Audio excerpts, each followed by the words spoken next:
Next man up, 1025 The Game. Happy Thursday, Nashville. Jake Lyman, Connor Newt, broadcasting live from the Busy Bee Plumbing, Heating, Air Conditioning Game Nashville studios, home of the $99 yearly Beehive membership where the buzz is always about great service.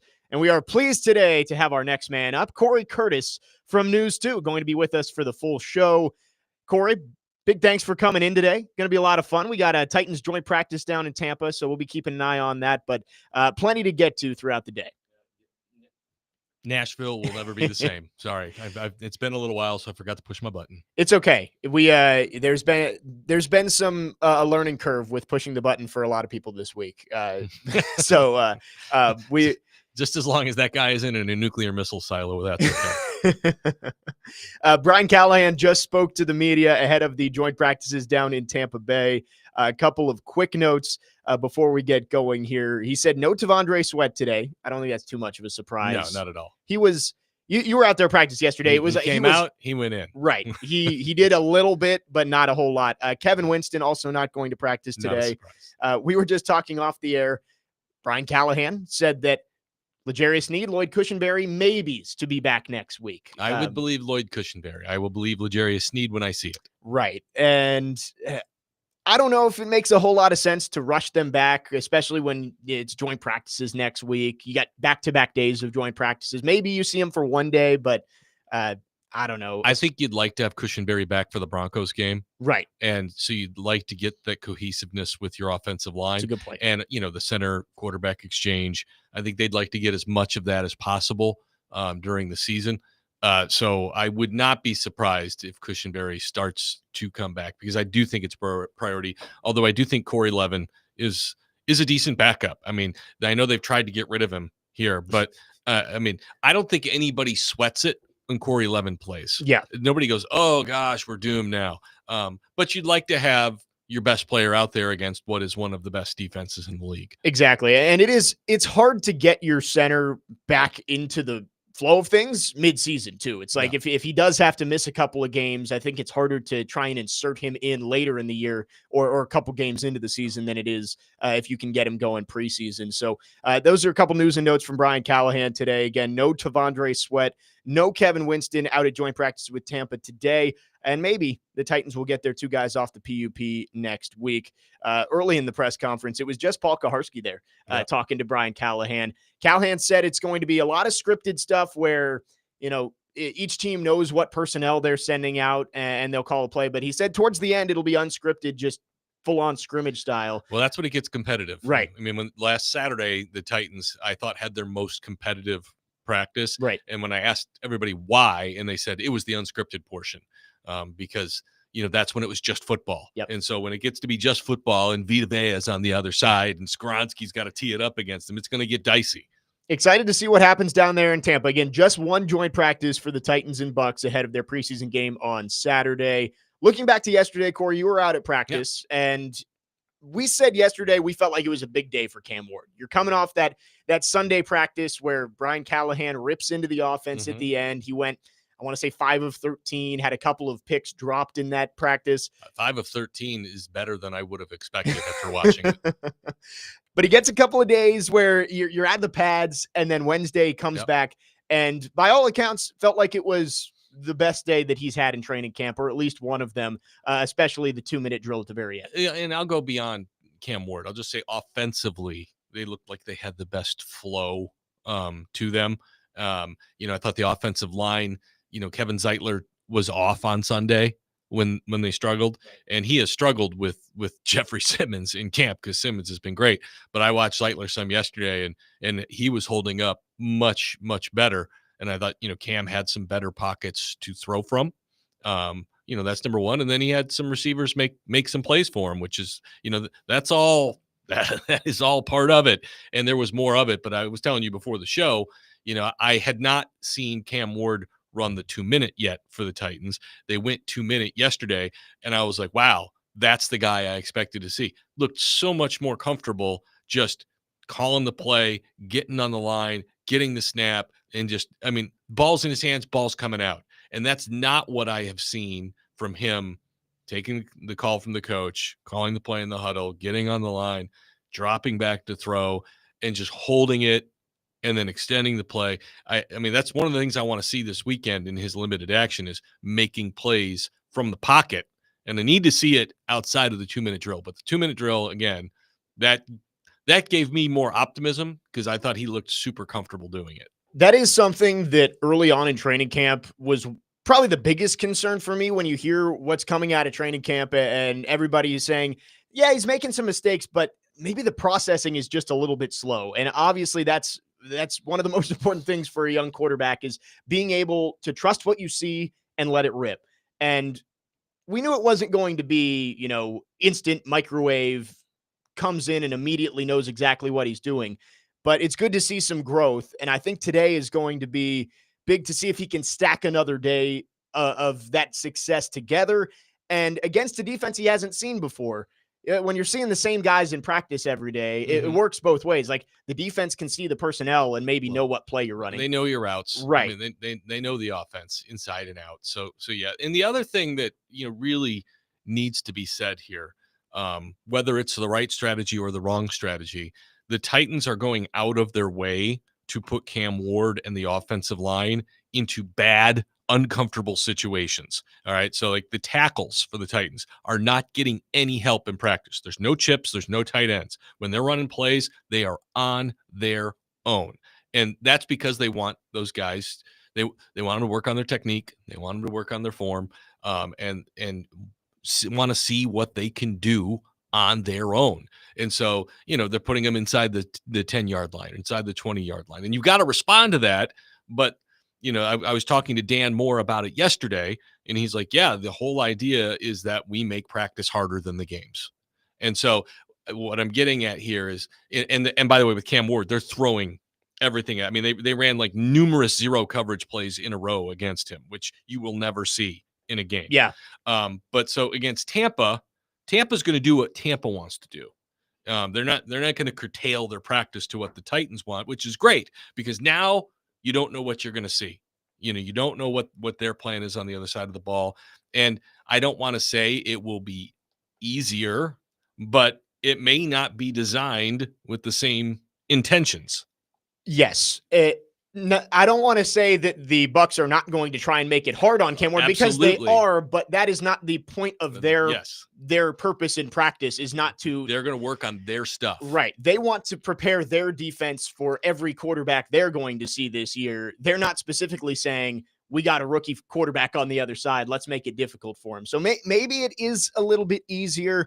We're going to talk the offensive line a little bit later on, but you mentioned that they're not getting any help, and it's good to see that so far it feels like they're holding up after we know how bad it's been for the last 3 or 4 seasons. It's good to hear that the offensive line isn't some massive concern right now. Well, it's not by mistake. All right. This if anybody has ever listened to me, they know these words come out of my mouth. Hope is not a strategy. Yeah. And for the last 3-4 years, they have gone into each season hoping guys work out on the offensive line, hoping guys develop, hoping guys get better, hoping an Andre Dillard is suddenly a good football player, something he's never been. They're not hoping this year. They've got 5 starters. Yes. They got 2 first-round picks, all right, who look like good football players. You spent a bunch of money on Lloyd Cushenberry, who unfortunately got hurt last year. You've brought in Dan Moore, who looks the part to me. I went in with no expectations for Dan Moore. I watch him in practice. He is very athletic, very large. I can see why he is the left tackle and why Latham is the right tackle. Look, I'm not telling you he's going to be a Pro Bowler, but I am telling you this: he's not going to be Andre Dillard. He's not or a Dennis turnstile. Daly. Yes, I mean, so the offensive line will be better. Zeitler has struggled some, but he's got Jeffrey Simmons over him. And we've seen this before with a veteran guard when Roger Saffold came in. He struggled a lot early. And so it's not hope for me for Zeitler. I know he'll figure it out. He's been in the league 14 years. He's figuring out Bill Callahan. He's figuring out the group, and he's figuring out Jeff Simmons.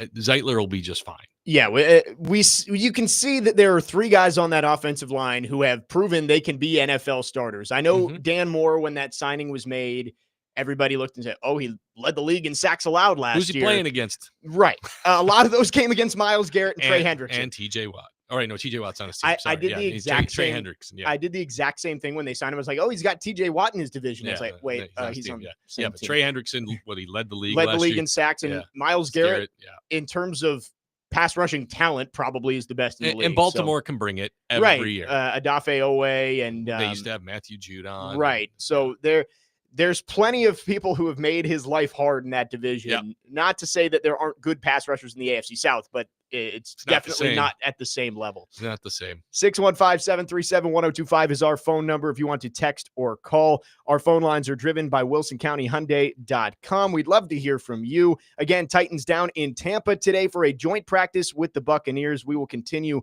to give you updates as they come in on how Cam Ward's doing, how the offense is doing, and everything going on down there. When we come back, we're going to talk a little bit more about this Titans offense. The Bucs defense, middle of the pack last year, but it's a different look out there, seeing a team in a different uniform. What can the Titans offense do to stack back-to-back good days together? Jake Lyman, Cory Curtis, Connor Newton, next man up here on 102.5 The Game.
What are your impressions of this Bucs team?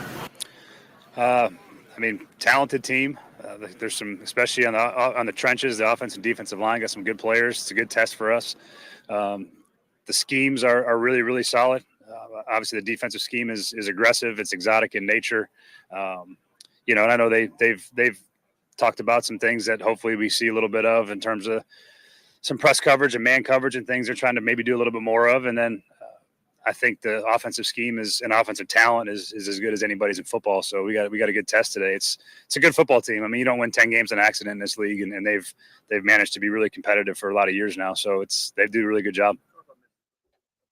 That was Brian Callahan talking about the upcoming joint practice with Tampa, about to get underway down there in Florida. Titans had a good day yesterday here in Nashville, trying to turn that into back-to-back good days heading into preseason game number 1 on Saturday against the Bucs. Jake Lyman, Cory Curtis, Connor Newton, next man up here on 102.5 The Game. Cory, the offense, you can see the improvement on paper. Last year, We say that every year. Right. We say that every year, yeah. With the offensive line for years, it can't be worse. But we were just talking about it with the investment that you've put into the offensive line. Yeah. You would hope it's better. You signed a $20 million left tackle. Last year, you paid the highest center contract in NFL history to Lloyd Cushenberry. 2 top 11 picks on offensive linemen. So the offensive line, it should be better. And I think the big thing is the quarterback play. Absolutely. I know you're a Bears fan, and that week 1 game last year, it's like if you just had even a mediocre quarterback play in that game, you probably win it. Well, they got it in the first half. Right. And they were up by 17 points. Right. But then you fell apart. Yes. And I heard on the show on the way in with Robbie and Joe talking about negative plays. A huge part of the position is avoiding negative plays, not putting your team into bad situations. And that's sacks. Okay. That's interceptions. That's all those things. It's delay of game penalties. And the really good quarterbacks don't penalize their team. And that doesn't mean that, Will one day can't learn to do it. Brian Callahan doesn't have time for that. All right. He'll be out of a job by the time that happens. Yeah. But so as much as we want to see Cam Ward make plays, like I said, make throws from the pocket, extend the pocket, make that big electric throw. As much as we want to see that, he can't lose games. Yeah. Can't lose games. You can't be up and turn the football over. I mean, I don't remember how many interceptions he had last year at Miami. It wasn't many. He took care of the football. And so, that's a huge part of it. And we were all alarmed and should have been by the volume of interceptions to start camp. He's not thrown an interception in the last 3 practices. That will be tested today. I believe he had 9 last year. That sounds right, at Miami. And there were a couple of plays where you look and you say, that's a little Levis-like. I think it was he took chances. It was one against Duke that always stands out to me is he's rolling right and throws back across the middle of the field, just right to a Duke defensive back. It's like, those are the plays you have to get out of it. But I've said this before that I think Cam Ward makes those plays for a different reason than Will Levis makes those plays. Yes. Cam Ward, it's a looseness and he's so confident in himself. With Will Levis, it felt like he was so tight and was just like, I have to make a play. I have to make a play. There's a huge difference between the two guys. All right. One guy has played quarterback since he was 5 years old. The other guy didn't start playing quarterback till late in high school. Yeah. And that's why I continue to say, I think maybe in 3 or 4 years, somebody's going to have Will Levis and they may have something. He needs time. Yeah. He does. He hasn't played the position long enough. He doesn't have that natural processing that you see. It's all still very mechanical for him. All right. And that's why I think being hurt this year really hurts him. He needs a year, sit on the bench, and to learn. Actually, he needs 2 years to do that. And then he might be able to go, Geno Smith style and go help somebody, because Geno Smith couldn't do anything when he came out. He was absolutely horrible. I mean, I thought he'd be out of the league 7 years ago. But so that's why, Will's got a lot of ability, but it's all that recognition. But, Cam's been playing the position since he was 5, and it shows. Yeah. And you mentioned Geno Smith. Sam Darnold would be another example. Yep. All these Jets draft picks that couldn't figure it out in New York, but figured it out somewhere else. And I think you make a good point saying that, Will Levis, he's got the talent to be good and they could figure out some of the issues, but Brian Callahan, again, doesn't have time. Nope. And I think the moment that I realized that Levis wasn't going to be the long-term answer is when he said, I have to rewire my brain. It's like, all right, that may be something that you can figure out down the road, but you can't figure it out right now. This is the best way I can describe it. Cam Ward is a quarterback. Will Levis is a football player playing quarterback. Yeah. And Will needs more time to be and he may wholeheartly disagree with that. I've seen that before. All right. So I know what it looks like. And I'm confident in that assertion. Could be dead wrong, but that's the way I see it. You look at last year, Chicago for sure is a game where if Levis doesn't give it away, you likely win. Jets. New York, that one, the horrible play where Callahan got caught on the CBS camera happened in the first half instead of towards the end. What of the were game. they up 10-3? I think so. And going inside the 10 and, right. And I mean, just horrible. Then you look at some of the other games like Buffalo, Detroit, obviously were out of hand. Yeah. He actually played pretty well against. He didn't start against Detroit. Right. Yeah. Sorry. That was Rudolph in both those games, actually. Yeah, the season was done. Came back. Charger. He had that little stretch where it actually looked decent. He had about 4 games. And then it was the Bengals game that I think everybody realized. He had 4 games that gave you some hope. And the Bengals game, what did he throw? 3 picks and 10 passes? And I think he lost a fumble too. Yeah. So it was as bad as you'll see. One of the strangest games you'll ever see all around because Burrow turned it over plenty too. Well, and what else do we know about that Bengals team last year? They couldn't play defense. Their defense was so he's turning it over against one of the worst defenses in the league. But you look at that, that's 3 games right there where you can say if you just had slightly increased quarterback play where the quarterback just doesn't lose the game for you, maybe you win 6 games instead of 3. Cam Ward, I would hope would be that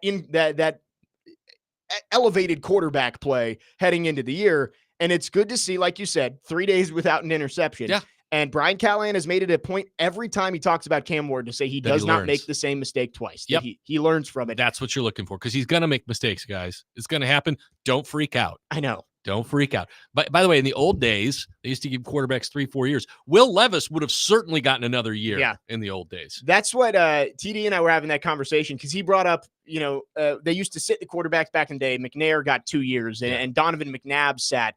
It's like, they got 4 or 5 years to prove they were the guy back then. Mahomes got a year on the bench. Right. You get 2 years, maybe 3. Maybe 2 years now. I mean, like literally now, if you don't show it in your first year, they can be done with you. Bryce Young, he's obviously started to turn it around, but he got benched after 20 games as a starter, right around there. I mean, he didn't get much. So it's moved so much quicker. Yeah. The leashes are so much shorter. I think as a first overall pick, you do get a little bit more benefit of the doubt. Like they brought Bryce Young back in. He showed some promise. He's the starter this year. But and he's to be commended because he handled that the right way. Right. Which makes you feel even better about the pick because you picked the right kind of guy. And that's part of it. Can he handle it? There are a lot of quarterbacks who, when you're as highly touted as Bryce Young and a Heisman winner and have been good forever, you get benched, that's it. Yep. You never come back. Sam Darnold. Right. With the Jets, he was done. So it is really commendable to see that Bryce Young has been able to take that and use it to grow instead of just shutting down and basically condemning himself to being a backup for the rest of his career. Let's go to our phone lines driven by WilsonCountyHyundai.com. Ed in New Jersey is on the line wanting to chime in. Ed, good morning. What you got for us? Hey, good morning, guys. Real quick, I'm just curious to get your thoughts on this. Was this response that the offense had, especially considering the bounce back response, considering the response to the tirade that Callahan had, do you think the results of that are kind of equally as important to Callahan as much as Cam Ward? Because I just wonder what the perception would be if they didn't have a bounce back response right after a tirade like that. Would the perception be that, hey, Callahan might not be it, lost the team type of thing? Just wondering your thoughts on that. All right. I was there. All right. I would not call it a tirade. Now, if I were the head coach, I would have had a tirade. I would have lost it. All right. But I mean, we're not allowed to report what they say. Right. But practice end, he had a few choice words for the team. There's been a lot made of them running afterwards. They run every day after practice now. It's a part of their whole accountability program. Yeah. So for turnovers, for penalties, they run every day. He gave them a few choice words. It was not like I was here when Mike Heimerdinger was the offensive coordinator. Those were some meltdowns. That was some language. Dinger had the 4-word dictionary down. All right. And that was on a daily basis. It's got to be genuine. All right. That's number one. It's got to be genuine, and it's got to be who you are. And I would think if he did not get upset, that would be more alarming than him being upset. And I talked to the players afterwards, and they were like, yeah, I don't blame him for what he said. We weren't good enough. And so, yes, I think the concerns about, leadership with the head coach are legitimate, because that is a huge part of the job. Let me also say, and this is a very long answer to the question, it's part of training camp. You have good days, you have bad days. The offense is supposed to have good days, and the defense is supposed to have good days. You're supposed to go back and forth a little bit. Now, like he's saying, if they didn't respond, we'd be like, whoa, where's the pride with this group? So I think, with the players, it's important. And for the head coach, it is also, of course, important. I expected them to be better yesterday. So, I guess the way to answer that is yes, that is good for all concerned.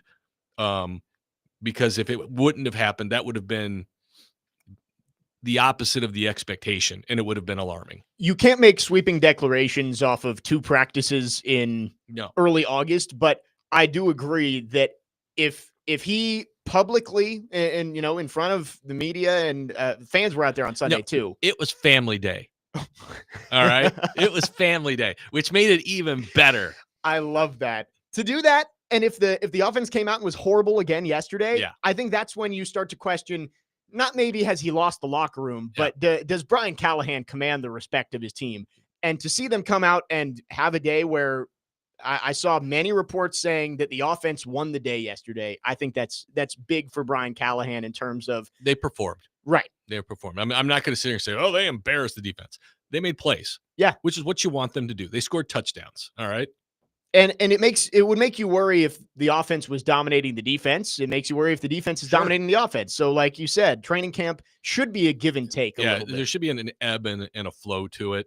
And that's why I tried to tell everybody after that practice, I think I tweeted out, I've been covering camp for 22 years. And I'm like, this one's on the list, but there's a list. Okay.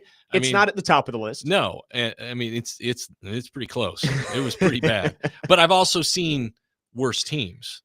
I mean, I've seen teams march out Zach Mettenberger as the starting quarterback. All right. I mean, I've seen really bad stuff. By the way, the head coach at Father Ryan now. Good luck. Good luck to the Irish. Yeah. The Met show. Yeah. But so yes, there's an ebb and a flow, and I think that's why one of the reasons these joint practices are so important. See what you got, because everybody will be motivated for that. And you the last time I remember, going down there, and it was rough for Dylan Radins. I mean, that was kind of when you just knew, okay, this not going to happen this year. Now, this is a young man who got a lot better, but you knew you couldn't put him out there. That's what you learned in those joint practices and games. You can learn a lot from these joint practices, and again, they are underway. Haven't gotten to any team stuff yet, but starting to see videos of individual work and stretching and all that kind of stuff. So we'll give you updates from Tampa as they go along. 615-737-1025 is our phone number. If you have any thoughts, we will get to some of your phones coming up next. Also talk about the offensive line a little bit as Cory just mentioned. You can learn a lot about the offensive line in these joint practices. They face off against another team for the first time. Vita Vea. Yes, Vita Vea against the guard center triangle, going to be one to watch today. Jake Lyman, Connor Newt, Cory Curtis here on Next Man Up, 102.5 The Game.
how much has Dan brought in as a new guy, somebody that was with another team? Now he's on the left side right next to you.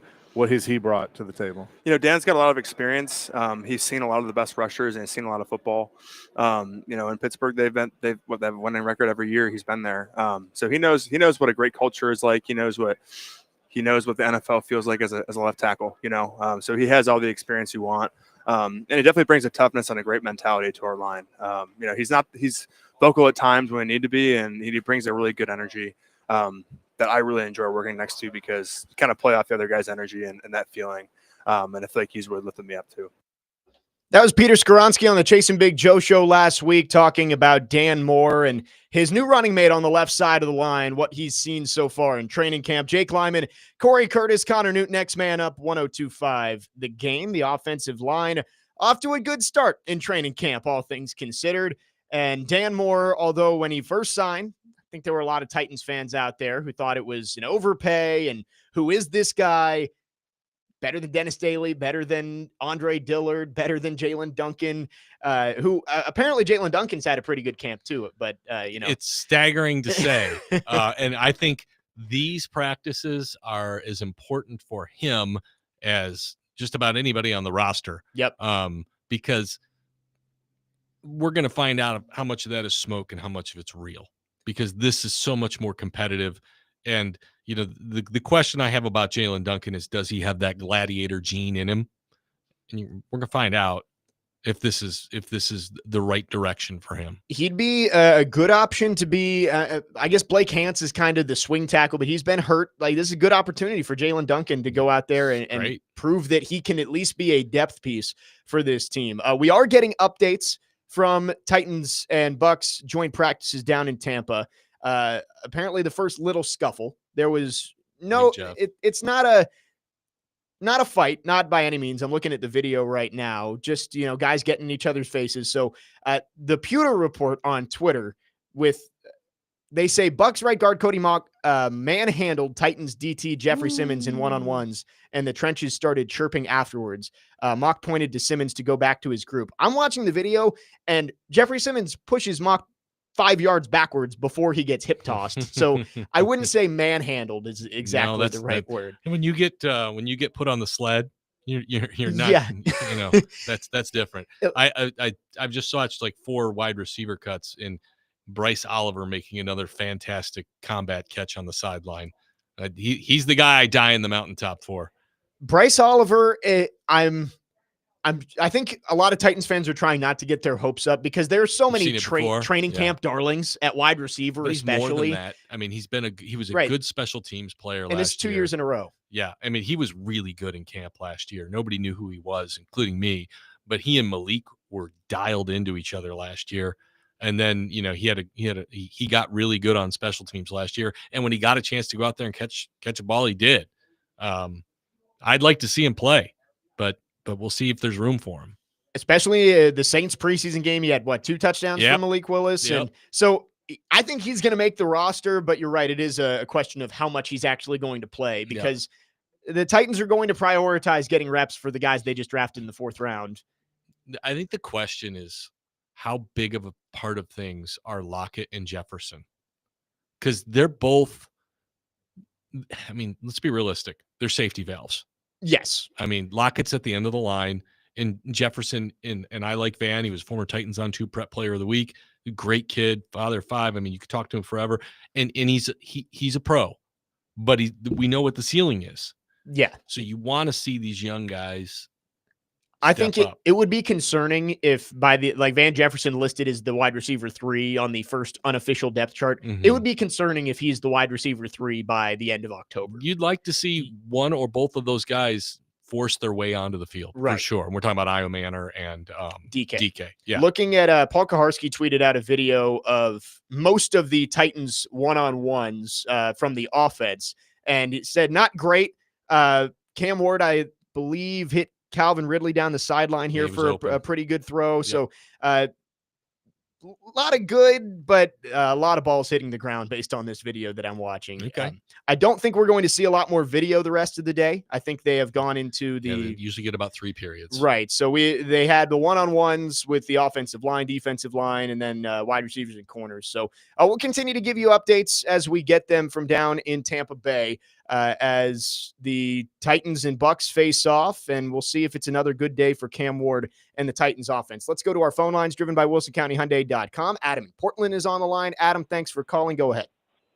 Man, I'm excited to have Cory on. Cory, I've been listening to you for 20-something plus years, man, a lot longer than these knuckleheads. So I got a question for you though. So if you took the Titans that I grew up loving, and something happened to Steve, which happened all the time, he stayed hurt. Neil could always go in. Billy Volek could go in. Yep. The offense could run through Eddie. There's so many professionals that would step up and pick it up. I feel like if something happens to Cam, it's going to be 3,000 people show up to the games, and our team is just screwed. That's what I worry about with this team. And so, is it fair to put that kind of pressure on him? And is that how you see it? Because I don't see any other way. It's like Cam or nothing with this team. And that's what concerns me, is that he's just. I mean, he seems to be handling things well so far, man. But I feel like there's a lot more coming that we can't see. Well, there's a reason those Titans teams were Super Bowl contenders. They had good players and they had depth. They had a lot of depth, and it wasn't just at the quarterback position. So you're absolutely right. They could absorb injuries and still be good. And you're absolutely right. If Cam Ward goes down, this thing gets ugly. And I'm not trying to hate on Brandon Allen, but I mean he's got less than 2,000 career passing yards, and we're 10 years in. All right. So let's be realistic. The Titans would never say this. Okay. Never in a million years, because they want to win games. And certainly Brian Callahan wants to win games. It feels like this to me. If Cam goes down, we're going to take our lumps and get our draft pick. There's really nothing else you can do, right? I mean, I agree with what Adam said about 3,000 people in the stadium. Like, let's say Cam got hurt, like, knock on wood. Do you want to pay to go watch Brandon Allen lead the offense? What else is exciting about this team? No. How many? Because shoot, the team president said it the other day. He goes, I know we don't have a lot of stars right now. Yeah, they don't. You're heading into this season knowing the Titans aren't going to be very good. They're not going to be a playoff team this year. They just picked first. Right. You know that they're not going to be a good team. The one thing that is going to get people to pay attention and watch is that you have the number 1 overall pick playing quarterback. And if that goes away, there's not a reason to watch. Well, and it's why I say, to me, I've always been a guy, I think I aggravate fans because I don't get as caught up in wins and losses as fans do. The question I always have is this: how are they playing? Yeah. Because I always go back to a Mike Mularkey-led Titans team. They had the Rams come into Nissan Stadium, and it was a great game. It was a great football game. The Rams team went to the Super Bowl, but the Titans were right there in the fourth quarter with them, and they lost that game. But I was like, so? I'm like, yeah, you'd like to see them win, but I mean, this team was just terrible a year or two ago. Yeah, that like Christmas Eve 2016, something like late, that. But it was a really good football game, and you felt really good about the way the team is playing. And that, what I'm getting to is this year, that's what we need to see, is how is this football team playing? And you can stomach the losses if you're seeing progress. Detroit last year is a disaster. All right. Detroit's really good. You go to Detroit and you go toe to toe with them and you're like, man, Cam gave us a chance. You're going, okay, this isn't our year yet, but we're getting there. We're getting there. Yeah. I've told Connor this before, that there are different ways to look at a 5-win season this year. Absolutely. If it's a 5-win season where you're competitive in every game and Cam Ward is growing throughout the season, you feel good about that. A 5-win season where maybe you beat the horrible teams, the Jaguars and the Saints and the Browns, and you get blown out by everybody else, then that's an issue moving forward. Vanderbilt's a perfect example. Where they win 6 games last year in the regular season, everybody felt really good about that, because not only did you knock off Alabama, but you almost knocked off Texas and Missouri, who was a top 10 team. And that's because you missed a kick. Right. And I'm not going to condemn the kicker because he's really good. He is. He's really good. And so there was so much to point to at Vanderbilt to say, yeah, we went 6-6, but we got a guy at quarterback that can do it. And he's going to sue the NCAA and come back for another year. And, we have belief that this is a better football team. And that gets exciting. And so you're right. You don't have to win a ton of games to be exciting and to think, okay. I mean, I'm from Chicago. Yeah. I'm a Bears fan. And, Caleb Williams threw for 3,500 yards last year, and I was all about drafting him because I believe his talent is unquestionable. But there's tempered expectations in Chicago because despite his 3,500 yards, it wasn't a great year. It didn't pass the eye test as much as you would have liked Too it many to. mistakes. So a lot of sacks. I think he took like almost 70 sacks. Yeah, and I think we looked at it yesterday. It was like 68, something like that. So that's why this year we'll have people text in and be like, "How many wins does Callahan need to save his job?" It's like that. I think Callahan, you can't win 3 games this year. Nope. But I think anywhere from like the 5 to 7 range, it just depends on how he develops the quarterback. Well, the over/under is 5.5. There you go. All right. If you get 6, I think you feel okay about that. Well, that's part of it. What is success for Cam Ward? Better week 17 than week 1, and playing in week 17 seriously, because you can't afford for him to miss the offseason. All right. You'd love to see him get through this season healthy, get the snaps, get the experience, and see, because ideally, week 6, week 7, I don't know what the number was for Jaden Daniels, but you get that game and you go, God, we won that game because of Cam Ward. If you have that moment this year, that is going to be just a huge, huge shot in the arm for this organization when you go, we won that game because of Cam Ward. I hate to say it because you're a Bears fan, but it was probably the Hail Mary was when things really started to go for Jaden Daniels. And that's when it fell apart for the Bears. Right. Absolutely. Right, because both those teams were 3-2, 4-2 heading into that game. Yeah. So, yeah. I think Cam Ward, you've got to see sustained growth from him this year. And like you say, you got to be on the field. Marcus Mariota, it wasn't his rookie year, but the second year he was phenomenal. The inflection point was when he broke his leg. Yep, and that was week 14, 15? It was late in the season. And they were on their way to the playoffs. Right. And his second year, God, he was dynamite. He was really, really good. I thought he was on the way to stardom. He had a 2-month stretch where he was putting up MVP numbers. He did. I don't know about the MVP numbers, but I thought he looked like the guy. Right. Without question. And I remember going into year 3, I thought he was going to have a huge year. And that's, like you said, off the broken leg, he was just never the same. The injuries just piled up and got him. 615-737-1025 is our phone number. We'll get to your phones and wrap up hour number 1 after this. Jake Lyman, Cory Curtis, Connor Newton, next man up, 1025 The Game.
Next man up, 1025. The game wrapping up hour number 1. Jake Lyman, Cory Curtis, Connor Newt alongside you. Titans down in Tampa for joint practices. We'll get you all the updates from everything going on down there. But let's get back to our phone lines driven by WilsonCountyHyundai.com. Trey is on the line wanting to chime in. Trey, thanks for calling. Go ahead. Hey guys, how y'all doing this morning? Doing well. Hey, I just wanted to say that, as far as the psyche of the core fans that has been around, 20 years as far as fandom, they need to win this game, man. There's no, it's preseason, this person ain't playing, this person ain't playing. Trey, hold on a second. If Cam Ward plays 2 drives and puts 2 touchdowns on the board, all right, and they go on to lose 24-17, how are you feeling about the game? I would feel good about it. Okay, there we go. Yeah, Trey, last year, Trey, okay, go ahead. But, we haven't had a win in a long time. I agree guys. with that. We need to win. Let me run one other thing by you, Trey. You remember the Lions when they went 0-16? Yeah. You know what their preseason record was? What was it? 4-0, baby. I know, but y'all don't think we need to win this game? Look, winning is always good. Without question, winning is always good. Playing well is more important to me. But I get what you're saying. It is. Thanks Hey, y'all have a good day. Thank you. You too, Trey. Thanks for the call. Yeah, I get what he's saying. Absolutely. Winning makes everybody in the locker room feel better. To win the game. There you go. Little Herm Edwards for us. But the Titans won as many preseason games last year as they won regular season games. Oh, man. Like, they don't need to win preseason games. You need to get better. Exactly like you said, if Cam Ward plays 2 drives and they both end with points, yeah, and the second team gets blown out the rest of the game and you lose, like let's say Cam Ward goes touchdown, field goal, his first 2 drives, comes out of the game, and then you lose 34-10. Maybe you don't feel good about the depth on your team. Yes. But you feel good about the way Cam Ward came out and executed the offense. So your quarterback, because that's the big question this year. Do you have the guy? They think they've got the guy. Last year they hoped they had the guy. This year they got to know, do we have the guy? End of the year, you want to know if you're thinking, all right, Cam Ward's going to be the one to lead us back to playoff contention, maybe Super Bowl contention, or man, I wish we had those picks from the Giants. Like, that's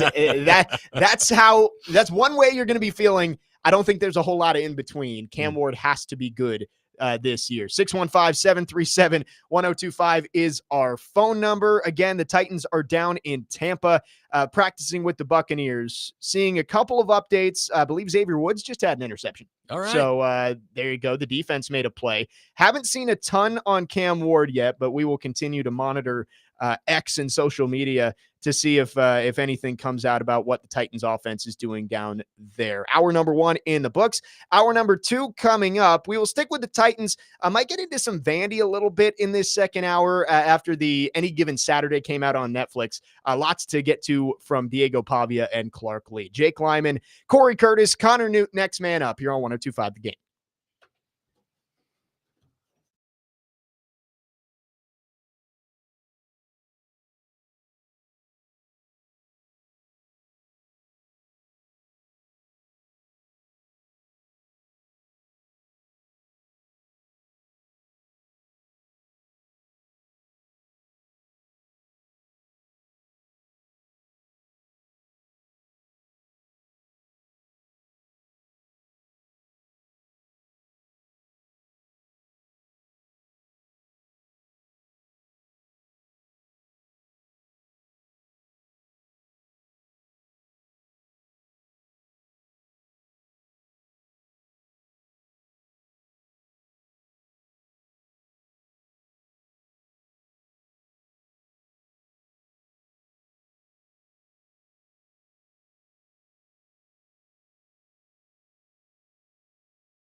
Hour number 2, next man up, 102.5 The Game, Jake Lyman. Cory Curtis with you today, reacting to the Titans' joint practices down in Tampa. Also, we'll get into some college football this hour. A couple of updates from the Pewter Report. Same Twitter account, same X account that put out that Jeffrey Simmons was manhandled in his one-on-one. Says the Bucs defense is nowhere near the football in 7-on-7s. Titans QBs making the right reads. There have been a lot of easy ones. So first update we've had on the Titans offense today in these 7-on-7 or team drills, and it's a positive one. So good to hear. Still a long way to go. And, again, is that Calvin Ridley versus their third corner? Right. I mean, we don't know. Yeah, we don't know. We don't know. Is that Xavier Restrepo against their fifth corner? I mean, you like to hear that passes are being completed. It's better than the alternative. Yes. We just don't have context to it. Yes. We are not sitting down there watching it. So we're getting the updates as they come across here, but have been at least what we've seen early on in the 7-on-7s has been positive for the Titans on both sides of the ball. Xavier Woods with an interception. Wanted to get to this in the last segment, but we'll talk about it now. Announced yesterday, Kevin Stefanski says that Shedeur Sanders is going to start the first preseason game. Can we just prepare for the meltdown if Shedeur Sanders goes out and throws 2 touchdowns in his first preseason game and Cam Ward throws a pick? No, from everybody, especially around here. But yes, from Mel Kiper too. Mel will go bonkers. The meltdown and the media coverage of if Shedeur goes out and lights it up. I'm not saying I think this is going to happen, but if he does, and then Cam Ward has a so-so day or a below average day, did the Titans make the right choice at number 1, taking Cam Ward, even though Shedeur Sanders fell to the 5th round? Well, look, if that's the case, then there are 30 other teams in the league that should have the same meltdown. Exactly. Because they passed on him for 4+ rounds. So, again, like people will bang on teams. Well, you didn't take Aaron Rodgers. Well, he didn't go to like number 20. All right. There's like 19. There's 18 other teams who also didn't take him. That there was a reason, whether it's right or wrong, there's a reason Shedeur didn't go to the 5th round. Whether it's right or wrong, it's there. That doesn't mean he can't be a great NFL quarterback. There's a certain quarterback who went in the 6th round who turned out all right. All right. Yeah. So, you wait and you see, you pick with the best data that you have and you go forth, and the good guys do well. All right. And the bad guys get fired. It's very true. And one preseason game isn't going to determine No. it. But just because of the culture and everything around Shedeur Sanders, if he has a good game, I just know there are going to be people texting into the show on Monday saying Titans should have taken Shedeur. Yeah. And actually, I had somebody call in the 4th round last week that they should have taken him. I was like, he went in the 5th round, right? Yeah. And again, I'm not a scout. Like I never played college football or anything like that. But when the Titans got the number 1 pick, I went and watched a couple of games of Shedeur Sanders. I went and watched a couple of games of Cam Ward. It was pretty easy to tell which one was worthy of the number 1 pick. And I'm not sitting here saying that Shedeur Sanders wasn't worthy of drafting in the NFL. I mean, he's a draft pick for sure. He was a 5-star quarterback coming out. He played a ton of college football, has made plays, has elevated some programs. So sure. But you watch Cam Ward and he's electric. Yeah. I mean, he's electric. And also, by the way, every coach he has had along the way says the same thing about him. Culture changer. Yep. And what do the Titans need? A culture changer. They need a culture changer. Absolutely. They are in bad shape in terms of that. They need Cam Ward to come in. And it seems like based on what we've heard from his teammates, I mean, we talked with Alec Iamaner yesterday and just raves about Cam Ward and that he's getting everybody together to watch film and make sure they're getting better. So, again, it's really early and we don't know, but Cam Ward, I point people to the Pop-Tarts Bowl film if you want to really see how good Cam Ward was in college. Like, I know he got a lot of flack for sitting out the second half of that game, but if you go watch the first half, it is a laser show. Yeah. He is just tossing it all around doing whatever he wants. Right. And Iowa State's got a pretty decent defense and they lost that game. But I think that's where I always point people. I like the story about him when they took on Cal in Berkeley and they were down 21 points. Yeah. And Coach Cristobal's freaking out. And he's like, what are you freaking out for? We got this. And they got this. That was the week after they survived against Virginia Tech too. And I remember watching that game as someone who went to Virginia Tech, and I didn't know a ton about Cam Ward. I actually don't think I had even watched a whole lot of him at that point. And I did leave that game, even though took the officials helping him out a little bit there at the end. I left that game saying, man, Cam Ward is better than I thought he was. Yeah, sure. So I think it was easy to tell based off the film that like Cam Ward, in terms of arm talent and just, I mean, what he does on the football field, he's got a higher ceiling than Shedeur Sanders does. He makes plays. Right. I mean, he just does. I mean, Shedeur plays from the pocket, and he will take hits, and he can deliver the football. But Cam Ward makes plays. Yes. I mean, he just, I mean, that ball he threw against Florida. Right. In the back left corner. And he made almost the exact same throw against Louisville later in the season too. Like, wow. It's one of those where you're like, there are only a few guys who can make that type of throw. Obviously, that's not what a good quarterback needs to do. Like, you don't have to make those plays to be a good quarterback. But it helps. In that moment when you need a play, to know he can give it to you. I mean, we all watch football every weekend, Saturday and Sunday. And how many times you're watching your team play and you're just like, gosh, we need a play. We need a play. We need something that gets this thing turned around. He's that guy. He's going to have to do it in the NFL now, but he is, whether it be at Incarnate Word or Washington State or Miami, he has been that guy. He has been, and you can see the talent. It's just about, can he be consistent with it? And again, we're monitoring for reports down in Tampa after a good day yesterday for Cam Ward in the offense. So far, it seems like the reports out of Tampa are good so far for the Titans as well. A couple other news and notes on the Titans here. Do you know anything about Jarvis Brownlee's stolen helmet, Corey? I just saw something about it the other day. I guess yesterday, I guess some fan walked off with his helmet. Why was that fan in position to get his? That's helmet? I guess there's a rope that they have to stay behind. I don't know if it was a fan too. Like I'm very confused by this whole thing. But yeah, Jarvis Brownlee said that he couldn't find his helmet at the end of practice yesterday. I guess you could go over there and sign autographs, and you can set it down. Maybe that's what it was. But also, those fans all have to leave on a bus because you can't park there. They all get bussed in. I didn't know that. So you have a hard time walking out with that thing. All right.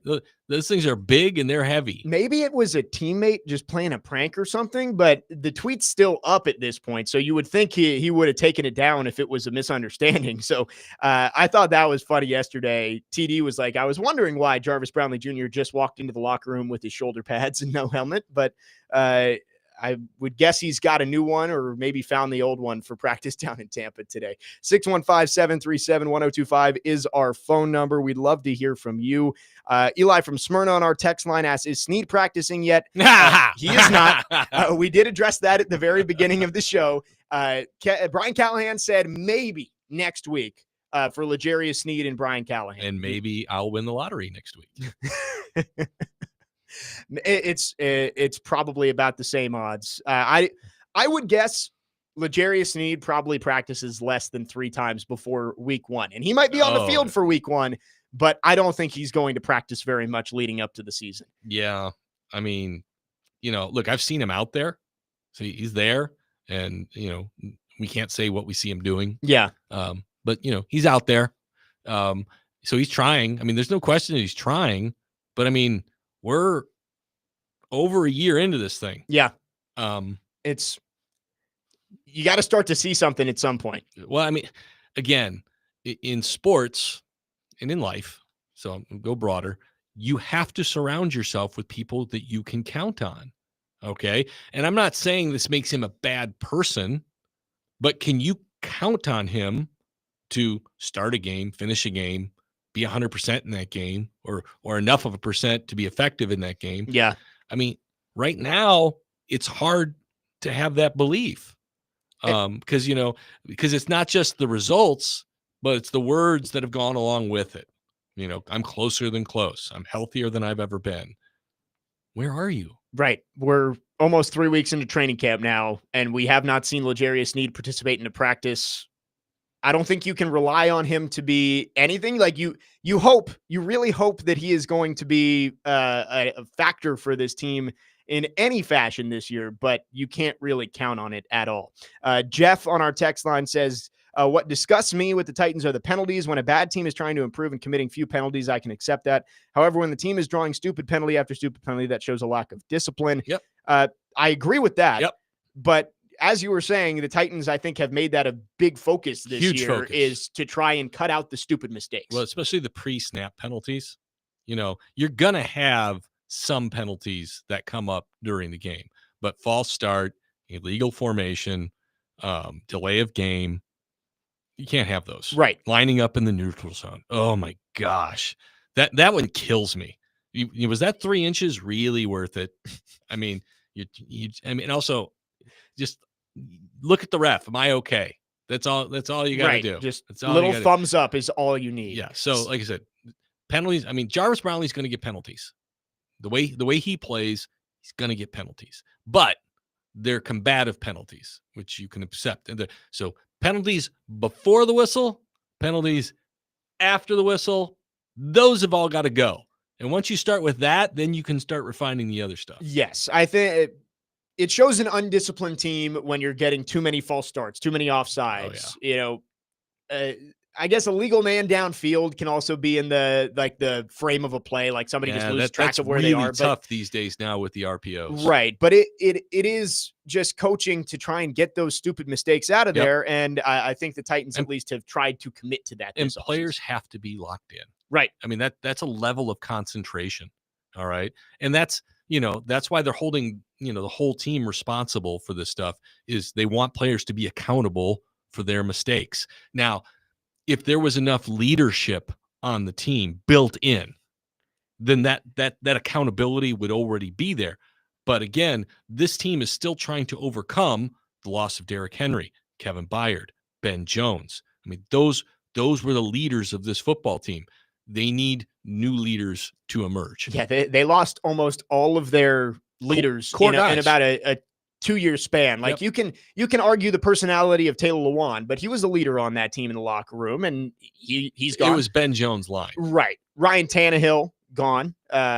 Even though he maybe wasn't the vocal guy who's, Drew Brees in the middle of the huddle. Delaney Walker. You lost a lot of leadership. Drew Casey over the last 5 years or so, and it's been a struggle to try and find guys like that that can take those places. 615-737-1025 is our phone number. We'd love to hear from you. You can text or call our phone lines, driven by WilsonCountyHyundai.com. 1025 The Game and Souls for Souls have teamed up for a back-to-school fundraiser. Souls for the 615 to provide new shoes for kids experiencing homelessness in Nashville. Help a child in Middle Tennessee step into the new school year with confidence by donating $20 for a new pair of athletic shoes. For more information and to donate, visit thegamenashville.com/shoes. Souls for the 615 is sponsored by Macero and 12 South. Go check them out for handcrafted cocktails, bold plates, great happy hour, and elevated hospitality. We'll continue to track what's going on in the joint practice between Tampa and the Titans, but do want to check in on Vanderbilt after the Any Given Saturday series came out on Netflix. Lots to get to with Diego Pavia and Clark Lee. We'll do that next. Jake Lyman, Corey Curtis, Connor Newt, next man up, 1025 The Game.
Later today on ESPN 94.9 The Fan, the Nashville Sounds take on Jacksonville at First Horizon Park with first pitch at 6:35. Coverage also available on the Game Nashville app and at thegamenashville.com. Sounds baseball on ESPN 94.9 The Fan is presented by Twin Peaks and Family Leisure. Jake Lyman, Cory Curtis, Connor Newt, next man up, 102.5 The Game. I'm going to talk a little Vandy here in a second, but we do have Nick Suss, notes from the first full team period down in the joint practice between the Titans and Bucs. Cam Ward with a beautiful seam pass to Gunnar Helm, who stretched to make a fingertips catch. James Prochet caught a long touchdown from Brandon Allen. Darrell Baker recovered a fumble. Brownlee Evans as physical as expected. So positive updates there. Finding Helm up the seam. That's good to see. And he keeps making plays. Right. And I think there's going to be a lot of snaps to be had for Gunnar Helm. I don't think anyone's married to Chigakonkwo at tight end. I mean, well, they're different. I mean, Chig is way more explosive and way more capable of making plays with the ball in his hands. But what we've seen from Gunnar Helm is a really good catch radius that he's able to utilize. Gunnar's had one good year in college, so I wasn't going to jump on the bandwagon that everybody else was jumping on. I was like, I need to see it. I've seen him make plays. I've seen him use that body to make catches. I would certainly keep him over Josh Wiley at this point. Again, he and Chig are so different that you can play them both. Yes, and we'll see how that point pans out. And what Chig needs is consistency. That's what we need to see from him, to be the same guy every week. And then I'm still high on David Martin Robinson. Certainly looks the part, and I've seen some stuff in practice to like. He's just got to be more involved. Brian Callahan said that the starters are going to play a series or two, likely this weekend. So obviously all eyes on Cam Ward when he's in there, but it'll be fun to see some of the young pass catchers out there. Once the second team comes in, you'll see Iamaner, you'll see DK, you'll see Helm. The offensive line will certainly be out there as long as Cam Ward is out there. How horrible would that be to just throw the backups out there and be like, hey, Cam, good luck? No, that's not going to happen. but again, this offensive line needs to play. Yes, so they need to get reps together. Yep. And again, Lloyd Cushenberry, the hope is that he is back on the field next week for practice, but obviously coming back from Achilles, they're not going to rush him back. Yeah, especially against another team. That's tough. Yes. So the hope is he is back soon. Quickly, Netflix releases their Any Given Saturday series this week, and Diego Pavia and the climb to being just a rock star has been so fun to watch. I mean, I heard Big Joe talking about this yesterday of when's the last time Vandy had a guy like that? James Franklin. Right. But a player, I don't know if you could say ever. Pavia in this series, I get it. He's putting bulletin board material up for Tennessee left and right, but he doesn't care. He will double down. I mean, he said on Bussin' with the Boys how Vanderbilt's going to be the power of college football in Tennessee after this year. And I can't repeat what he said in the Netflix show about Tennessee, but it was not very nice. I believe the clean part of the quote was, we will beat Tennessee on any given Saturday. Yeah. So Diego Pavia, I get it. He's confident, and he backed it up last year. But, man, with everything he's saying this year, he's got to come out and have another great season. Well, he does. This is probably his last chance to make money playing football. Yep. And so, he needs to live up to it. He needs to see what opportunities he can create for himself after this year. But look, they knocked off Alabama last year. All right. They're going to be circled on everybody. Pavia is going to be circled on everybody. But no matter what he says on this Netflix show, everybody knows who he is. Right. All right. And by the way, it's totally organic. It's absolutely who he is. It's what he believes 100%. And that overpowering confidence and belief permeates the rest of the team. Yep. He elevates the entire team. You cannot diminish his value to this program. However much he's getting in NIL, he is worth double that. 100%. And you're right. It's none of his personality is manufactured. No. I got to meet him down at SEC Kickoff last month, and it's like everything that you see on that Netflix documentary of him doing the little sit downs and the cutaways and all that, that is Diego Pavia, 100%. And I was talking to Kevin Ingram on the show yesterday about how important it is that he was able to get this extra year of eligibility, because 1 year could be classified as lightning in a bottle for Vandy. It's like, oh, they got this How do they quarterback. replace it? That is the big question. How do you replace it? Eventually, you have to find somebody who can take that role. And it's not just the attitude. It's they run this offense, and he knows how to make every right decision. It's like he turned the ball over. He had 6 picks last year, or 4 picks last year. Yeah, 20 touchdowns, 4 picks. Right. He rushed for 800 yards last year, and a lot of it on a hurt leg.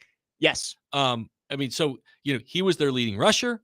He was their leading passer. He was their playmaker, which is amazing. So I had heard he was going to start before the season last year. Like, he's the guy. And I go out to practice before the season starts, and I'm just like, I'm not seeing it. He looks like a fire hydrant. I mean, I'm not seeing it. They said he's 5'10", maybe, yeah. if that. Yeah. And then, but some guys, when the lights come on, are just different people. Yep. And he is that. When the competition is there, when the bullets are flying, he is Armageddon. And it is amazing to watch. That Alabama game last year, I was up in the booth. I was helping out with the Vandy radio broadcast. And when Alabama scored to make it a 5-point game at the end, and they kick it back, I think just, knowing Vanderbilt football in the past, they go 3 and out here. Milroe takes him down the field, and Alabama escapes. Yep. And Diego Pavia just ice in his veins, not shaken. Right. Made the plays and got it to a place where he can kneel it down and win the game. That didn't happen before. Week 1 against Virginia Tech, they were controlling that game. Virginia Tech hits a long touchdown to take the lead in the 4th quarter. And a lot of times in the past, Vandy would have folded. Yep. And they didn't. And Diego coming back for another year. It's another year to instill that culture and get it to seep through the program. But you're right. It's like next year, they're not going to have Diego Pavia. Well, you're going to need a quarterback, number 1. But number 2, how do you replace the energy and the positive and vibes and confidence that he has? Let me ask you this question about him. Yeah. Okay. Carson Beck, 6'4", 6'5". I mean, looks the part, right? Yeah. How much is he making at Miami? $4 million. $4 million. If you could have either one of those guys, who would you want? Diego Pavia. It wouldn't even be. It's not even a conversation. Yep. It's not even a question. It's like, and it's funny because if you ask an NFL team that, like, Carson Beck's going to get drafted next year. Yeah. Just because of the profile of, he is kind of your central casting for a quarterback, and teams will think they can fix that. Diego Pavia doesn't fit the mold of your typical NFL quarterback. No. But if you ask me tomorrow, Vanderbilt, Miami, I guess, teams are different, but it's like, what quarterback do you want starting that game? Yeah. The answer is Diego Pavia. Absolutely. And it's easy. What about the Vols this year with Pavia? Right. How much better does Tennessee feel about this season if they had Diego Pavia? Oh, yeah. I mean, they can hate him all they want. It's like having Rodman. They think they're national championship contenders. Sure. And it is funny seeing the Vols fans on X. I'm not trying to go after the Vols fans, but it's like they're so, man, Diego Pavia, Vanderbilt has 1 season, and they're talking like this. They're right. But it's like, right. We went to the playoffs last year. Right. But Vandy is doing what most SEC teams do now. And I know that that's not what SEC fan bases are accustomed to with Vanderbilt, but Vandy had a year that allowed them to, you can talk to the big boys a little bit. Well, it's funny because, like, for years, teams like Vanderbilt would always say, "Oh, we think we can play with anybody in the country." And you're like, "Yeah, whatever, yeah." Well, this year, I think they really believe it. Yeah, and it's all because of number 2. It's all because of him. And they got a tough draw with their schedule where you've got to go on the road 2 of your first 3 weeks to Virginia Tech and South Carolina. Yeah, the Virginia Tech game's big. You have to win that game. Yeah, there's 3 swing games for me this year: Virginia Tech, Kentucky, Auburn. Yep, they need to win those. You win those 3, and you just beat the other non-conference teams. Yeah. The Utah State, Charleston Southern, Utah State, Georgia State. Yep, you're bowl eligible. Yep. You win those 6 games, and you are bowl eligible. And then you roll the dice with South Carolina and Missouri. Yeah. And Tennessee would probably. We'll see what Tennessee is. It's in Neyland, which is, again, that's never an easy place to go win. But we don't know what they have at quarterback, and that could change everything. Now, I think they're going to be pretty salty defensively. So we'll see. Yeah, we'll see. But if they can't move the football because they don't have the guy pulling the trigger, and by the way, they don't have Kelvin Sampson in the backfield this year either. Right. We'll see. They've got a lot to prove. I mean, they're ranked 18th in the country for a reason. They've got a good head coach, but we'll see what they are. I think there's a lot of questions about what they are. 615-737-1025 is our phone number. If you got thoughts on Vanderbilt after the Any Given Saturday documentary was released on Netflix. Lots to get to there. And I did want to talk a little bit about Barton Simmons and Clark Lee, because just the way they talk about that program, it's just a refreshing take on Vanderbilt football. We'll get to that next. We'll also continue to update you on what's going on down in Tampa. Titans and Bucs in their joint practice down there ahead of preseason game number 1 on Saturday. Jake Lyman, Cory Curtis, Connor Newt, next man up here on 102.5 The Game.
This isn't just a concert, it's a cause. Trinitix Rock the Cradle helps give fragile newborns a stronger start and keeps moms close when it matters most. With Tim McGraw live on stage and your support behind every beat, Ascension St. Thomas is turning music into healing. Tickets are on sale now at rockthecradlenashville.org. Jake Lyman, Cory Curtis, Connor Newt, next man up, 102.5 The Game. We were talking Vandy, but have to interrupt here because there is a situation down at the joint practices. Couple of them. Paul Kaharski tweeting out about 10, 15 minutes ago. Cody Barton and then Jeffrey Simmons central to a skirmish. Secondarily, both sidelines clear.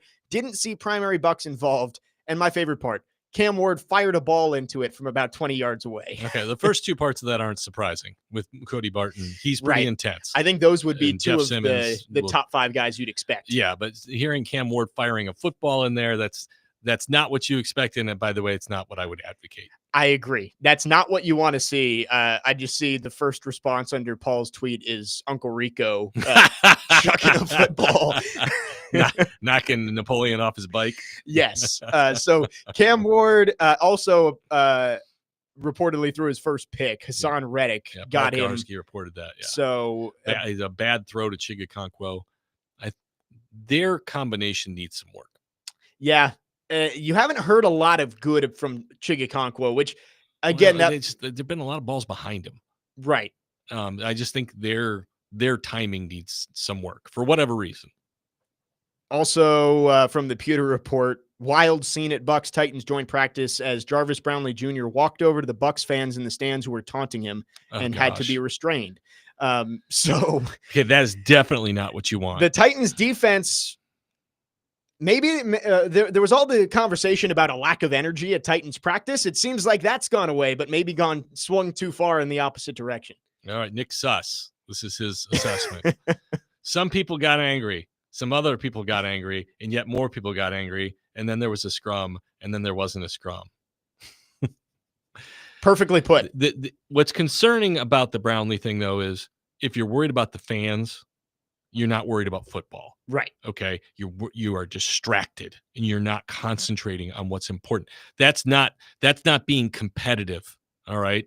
You can handle competitive. Okay, well, he's in the heat of the moment. He's competitive. You're listening to fans, and now you're engaging fans. I remember a football team last year that gave away a game late because one of the players was taunting the fans instead of being in position to knock the ball down.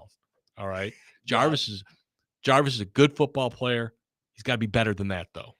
Yeah, Brownlee, you want the energy, you want the juice that he brings, and watching him last year, it's like we talked about, he's going to get some penalties just because of his physicality, but that's different than just not blocking out the noise. You got to block out the noise. Nick Suss also adding to the Brownlee situation, maybe one of the fans stole his helmet. I used to cover Lou Holtz for a long time at South Carolina, and Lou had all these little acronyms and everything, but one of them was always WIN. What's important now? Yep. All right.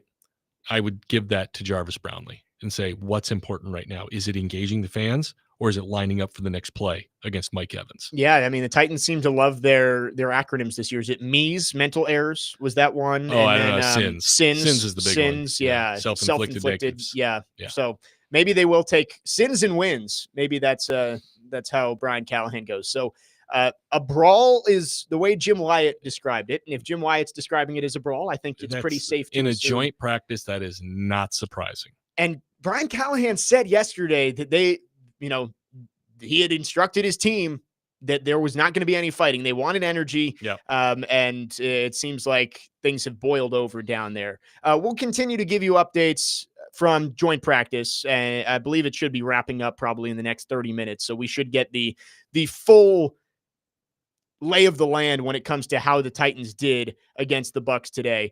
Quickly back to Vanderbilt. Clark Lee in that documentary, I think that's really important to show him and show this Vanderbilt program. Like they showed the relationship between him and Barton Simmons, who grew up together, now running this program. Yeah, true partnership. I don't know if I'm blanking on the exact word Clark Lee used when describing how he views Vanderbilt football. I might have been delusional. That's what I wrote down.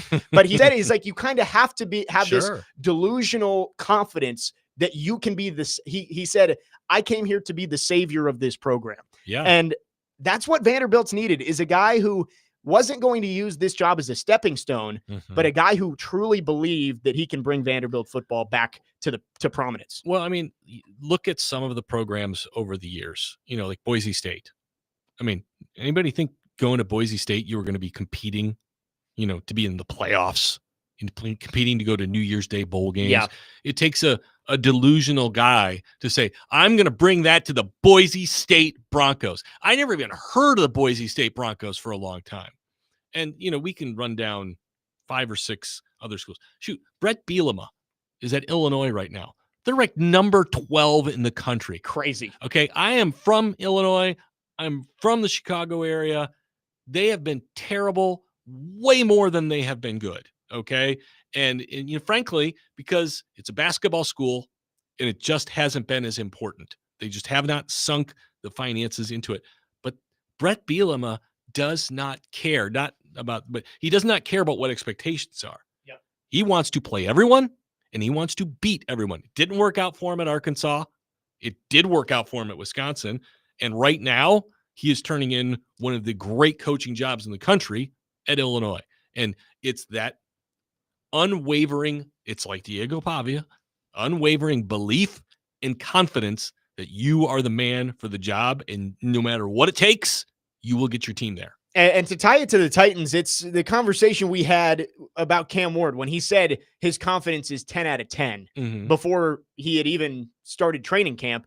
That's the confidence you have to have if you're going to be elite in this field. And that doesn't mean you don't respect the job or Right. respect the opposition. It just means I believe in me. And if you don't, nobody else is going to. Exactly. I mean, why did Marcus Mariota, I think, start to fail? Is because I think he lost belief in himself, especially towards the end. I mean, that Ravens game where he took 9 sacks, it was just he didn't believe in himself not to throw a pick every time he let go of the ball, so he just took the sack. Well, he shouldn't have certainly believed in his teammates on that day. That is true. They didn't help him out either. 615-737-1025 is our phone number. Wes in Clarksville says, just seen video of Big Jeff getting tossed to the ground. We addressed this earlier. They were 5 yards deep in the backfield. He pushed Cody Mock basically into Baker Mayfield's lap if he had been there, and then got hip tossed past him. Obviously, you don't want to get hip tossed. And by the way, that's a penalty. Yes. That's a hold. All right. So there's 2 things there. Mock got bullied, and then he held. Yeah, and that video came from and I do appreciate the Pewter report on X who is covering the Bucs, but that is from a Bucs outlet who is probably going to they're going to show the bright side for the Buccaneers instead. And I'm not just trying to give sunshine and rainbows on this, but I always try to be realistic about it. And realistically, 5 yards deep, that's a loss. Right.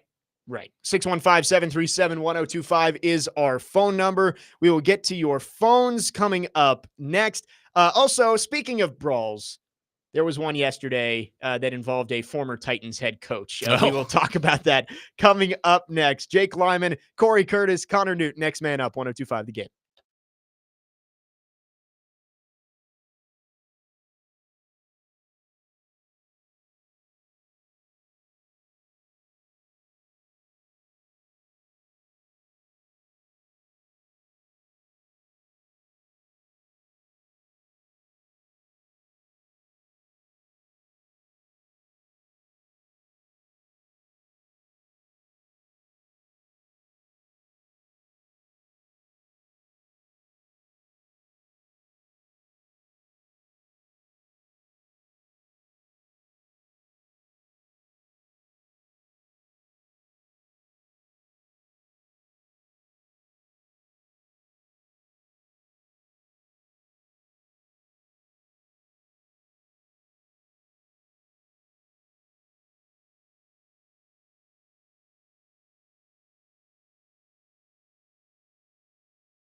your coach is in the pile, your coach gets a cut on his right cheek. Yeah. What's that say about him? No, I think, like I said, that's what we're trying to build, I think. And it starts with the coach, starts with the head coach, the intensity, bringing it every day, taking no crap, we're out there on the field. But also it comes at a time where with our guys offensively, you get over there and get some tussles and kind of have some penalties and extra after the whistle can get us in trouble. But for mentality, I like it. I think that's what you want. I mean, I almost got in there, but I think maybe another day, maybe. So we'll see. That was Patriots quarterback Drake May talking about the scrum in the Patriots, and I'm blanking on who they were practicing with. There's the Commanders? The Commanders. Yes, Patriots Commanders joined practice yesterday where Mike Vrabel got all bloodied up as he jumped in to try and break up the fight. Jake Lyman, Cory Curtis, Connor Newt, next man up here on 102.5 The Game, broadcasting live from the Busy Bee Plumbing, Heating, and Air Conditioning Game Nashville studios, home of the $99 yearly Beehive membership, where the buzz is always about great service. Apparently there was a brawl down at Titans joint practice with the Bucs Couple today. Yeah, it's gotten a little bit chippy down there, to say the least. But yesterday, the big news coming out of that joint practice with the Patriots and Commanders that true football guy, the ultimate football guy, Mike Vrabel, jumped into a scrum and got all bloodied up trying to break it up. And I knew as soon as that came out that was going to lead every program the rest of the day. He's a hero. ESPN tweeted it out of, look at Mike Vrabel, not afraid to get in there. Barstool was 265 pounds. Right. I hope he's not. This dude played, 10, 15 years in the NFL? Yeah.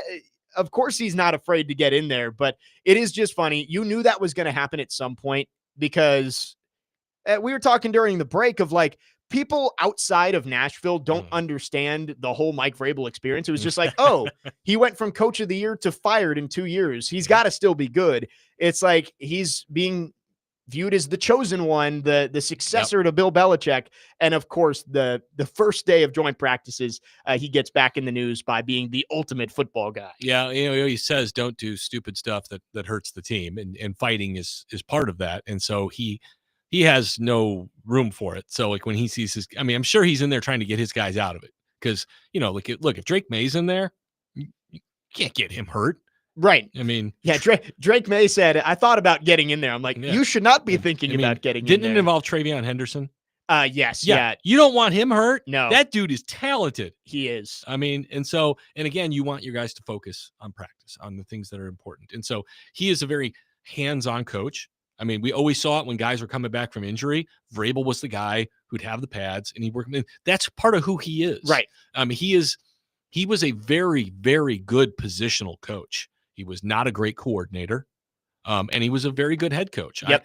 Look, coaching is something Mike Vrabel can do. He can lead a room, and he can teach, and he knows the rules, and he's got everybody prepared.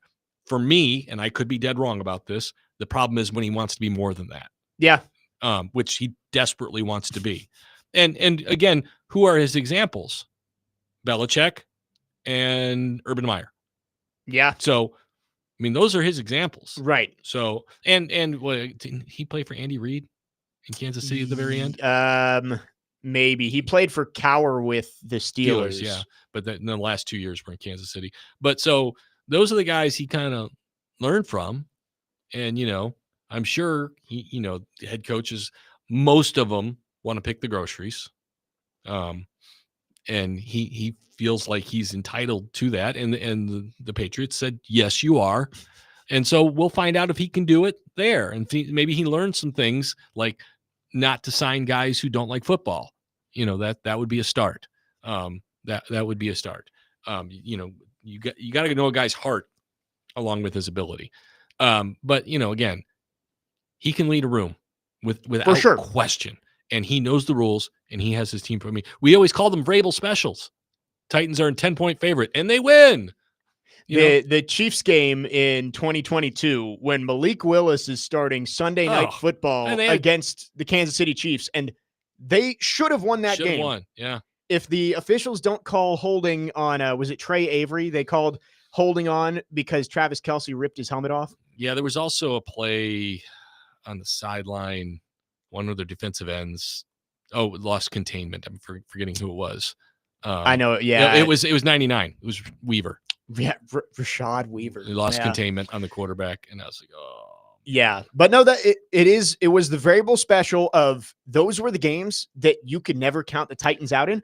But then there were games like the Texans game in 2021 where the Texans were the worst team in football and they came in here with Tyrod Taylor at quarterback and won. Yeah, it's just a stinker. So but he's got a lot of that, like we talk about Diego Pavia thing where, the team thinks, with Vrabel, we got a shot. Even while the Titans were terrible the last couple of years, you still felt like they had a chance every game because we'd seen it so many times where they were an underdog, but then they just got so bad it didn't matter. Yeah.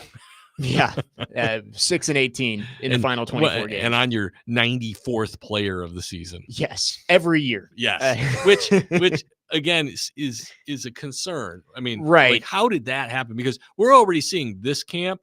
I don't feel like there's as many injuries this year. Yeah, I mean, Sweat has been kind of in and out, but like abdominal strain. And right. I think Winston might have a mild hamstring. But like every year it felt like half the team had hamstring injuries or calf injuries. It was everything. It was just an epic disaster. Guys just fell apart. It's like they came in here and just got hit by a death ray. Yeah, Mike Vrabel, there's a lot of good with Mike Vrabel. Absolutely. For sure. And there's a reason he got another chance as a head coach because there were games that they should not have won that he willed them to win. And I don't blame the Patriots fans and the national media for getting all excited about, he's a tie to when things were great. Right. It's my coach jumps in there and he's willing to get involved with the team and break up these brawls. But it's like, all of that's great for the first couple of years, but it's like if he doesn't sustain it and doesn't win, then it's stick. Right. He's got to be Belichick, and that's a very high bar. Look, if Drake May is good, all right, and it looks like Drake May is going to be good, I really like Drake May. Then he's going to probably win a lot of games. Yep. All right. Now he's got to surround Drake May with the right people, but he's in a very good. I mean, there's a reason he went back there. If they didn't have Drake May, I don't know if he goes back for that job. He's been in that position. Yeah. I think when he got hired, that was after he was inducted into the Ring of Honor. Cause isn't that what it feels like? Yeah, it does. When he came to the Titans, that was after Marcus's third year.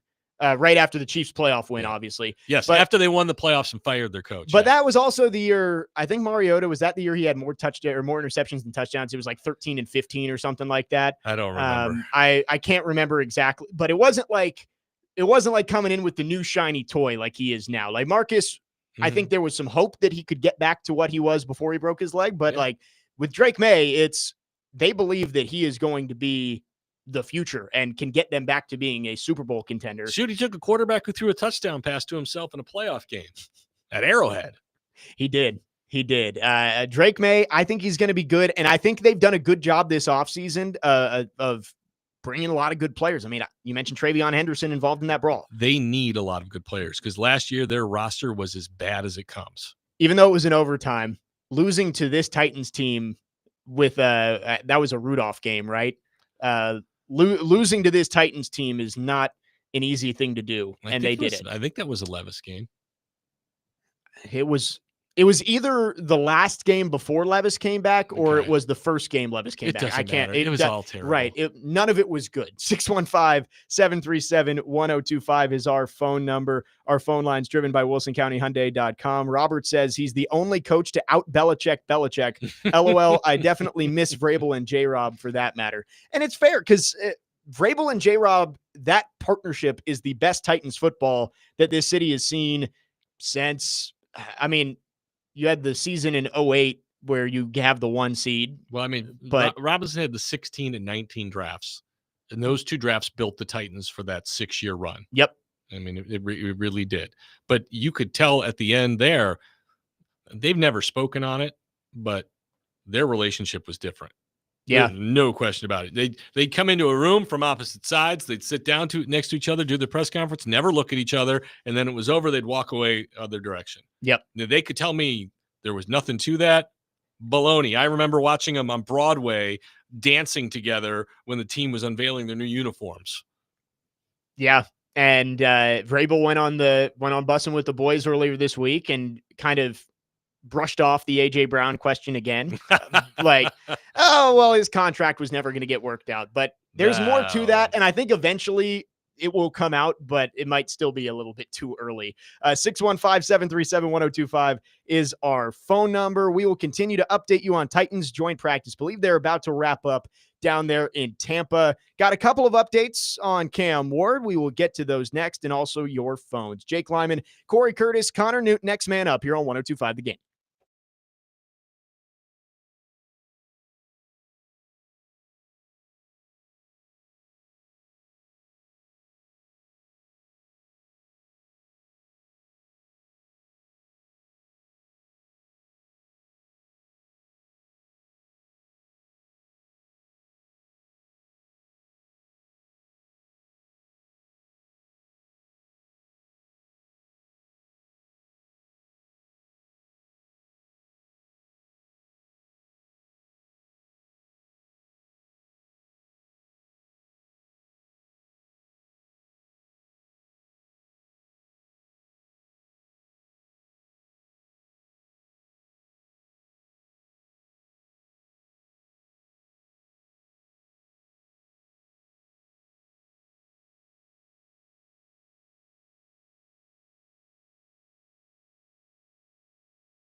Final hour on this Thursday. Next man up, 102.5 The Game. Jake Lyman, Cory Curtis, Connor Newt, broadcasting live from the Busy Bee Plumbing, Heating, Air Conditioning Game Nashville studios, home of the $99 yearly Beehive membership, where the buzz is always about great service. Titans wrapping up their joint practice down in Tampa. They will play the Bucs in preseason game number 1 coming up on Saturday. That is a 6:30 kick, which you'll see on News 2. Yes, on News 2. Are you doing sideline for the home game this year? No, that is a CBS game. Oh, okay. So gotcha. That's the Titans national TV game. It's the last preseason game. But yeah, I'll be on the sideline for the Bucs Falcons and for the one. Falcons. Yeah. Perfect. Looking forward to it.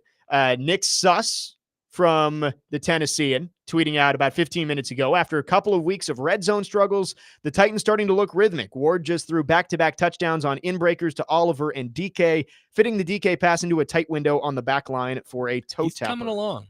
DK's coming along.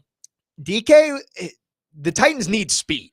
Like, that's been something they've been missing for a long time, is to have a real game breaker. And it's like you had a guy like Khalif Raymond who could be your deep shot threat. Taywan Taylor kind of played that a little bit. Kendall Wright was a little bit of that, but you never had a guy who you could go out there and feel like could just run by everybody. Nate Washington was pretty fast. Right. Nate Washington, but that, not a guy that you drafted. Yeah. You brought him in from Pittsburgh. So from Tiffin. The hope is that DK can end up being that burner. He's got 4.38 speed. And you don't know, he's got to do a lot more than just run. Like, to be a good wide receiver, he's been working the route tree with Cam Ward after practice every day, and he's got to work on his hands. But good to see that DK is still flashing, and we'll see what he can do on Saturday. He looks good over the middle too. I mean, I've seen him, catch some slants and go. And Ward's really good over the middle. So I mean, maybe that's a relationship that works out. I mean, ideally, he replaces Tyler Lockett. Right.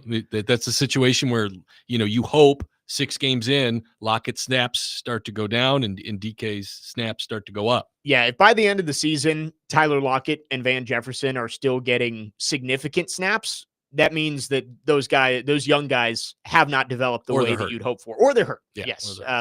Our favorite account on Twitter today, the Pewter Report, putting out Bucs wide receiver Emeka Egbuka lined up as the X receiver. He crossed the middle with the ball coming his way, and he got laid out by Titans cornerback Jarvis Brown. Oh, gosh. In all caps. And there wasn't a fight after that? Not that I've seen. Wow. So far. He's pretty. Jarvis Brownlee Jr. is making plays out there. But yeah, I love Emeka Egbuka. Oh, yeah. Like that is one of the guys that when you hear they added him to their receiving room, you're like, what the hell? When they already have Evans and Godwin, it's like, I remember right when the NFL season ended, and you had seen Egbuka and Ohio State go through the college football playoff and win the national championship. I was thinking, man, 34 or 35, whatever pick the Titans had, that could be a spot for Egbuka if you go get a running mate for your young quarterback. And through the draft process, I think everybody realized, that guy's going to be a dude. Yeah. But there we go. Jarvis Brownlee Jr. made a play on him, though. All right. Paul Kaharski reporting that Cam Ward in 3 plays from the 12-yard line. This is what you're talking about. Yep. Touchdown pass to Bryce Oliver, touchdown to Chim DK, and then he spiked it on the 3rd one, which, again, you don't hate. Better than throwing a pick. It's not a negative play. You come back to fight another day, or you take your 3 points. Yeah, and Joe and Robbie were talking with Charles Robinson about Sean Payton's formula for a quarterback that came out this week, and a lot of it is just about limiting negative plays. Yes. And everybody loves the Josh Allen and Patrick Mahomes highlight plays that they make, but Lamar Jackson. The best quarterbacks are the ones who just don't make mistakes. Like, you look back, Tom Brady, that was his best attribute, was that he was going to make the right decision on every single play. Peyton Manning did not take sacks. Right. I mean, there were times where I was like, man, you're just like, all right, he just threw it away or just got live down. To see another play. Yep. Because he's like, I'll get you on 2nd down. This was not my play. And I think Cal used to say, the journey's come to an end. You just have to accept that the journey's come to an end. And you're going to get another snap. You don't have to do it all in one play. I mean, I used to do Ironman. I used to run marathons. I mean, you can't win the race in the 1st mile. Yep. You can't win it on the 7th mile. You got to do them all. All right. You got to do them all. And there's got to be something in the tank for all of them. Because if you go all out in this one, you're going to blow the rest of the day. And that, that's what you see when, Levis flings it to the sideline and it's intercepted, because you just weren't willing to accept that play wasn't going to work. All right. You can handle, if it's 2nd and 10, you can handle 3rd and 10. Yeah. But 3rd and 18 is no good. Interception's no good. Right. And that's something that Cam Ward is going to have to be good at, is just limiting those negative plays. Accepting them. You need to accept that this is going to be an incomplete pass. Yep. And I'm okay with that. And I'm sure there will be plays where it's every fan and the coaching staff is going, no. Oh my God, what a play. There are going to be plays like that with Cam Ward, because that's who he is, but you have to pick and choose your spots. Yep. And there's a time and a place. There isn't going to be 10 opportunities to do that in a game. There might be 2. And if you hit those, that could make a huge difference in the game. But if you try and do it every other play, you're going to get yourself into trouble more often than not. And we've seen that with Will Levis. There are guys like Josh Allen who can be, 3 inches from the sideline and just huck it 60 yards downfield and make a play. Yeah. But that's not everybody. No, it's not. And here's one of my big tells on quarterbacks, and I'm no quarterback guru by any means, but there are quarterbacks who slide up in the pocket and there are quarterbacks who retreat. When you see that guy retreating, when that's his natural instinct, is to retreat. And, a 6-yard sack turns into a 17-yard sack. Yeah. That's a problem. And there are certain quarterbacks that fought, like Rex Grossman. He was a retreater. I mean, just and I was like, oh, it's 2nd and 24. And you cannot have that. Look, if you slide up in the pocket and get sacked, it's 2nd and 12. Yeah. And I mean, Joe Burrow doesn't give up a lot of long sacks.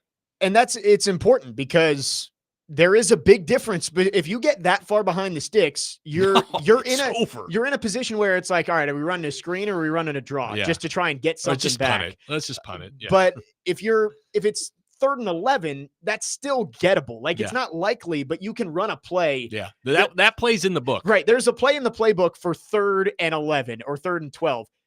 3rd and 18 becomes just like, all right, let's just salvage this and make sure we don't make a mistake. Play for field position. 615-737-1025 is our phone number. I believe Cam Ward is going to speak at the podium coming up here.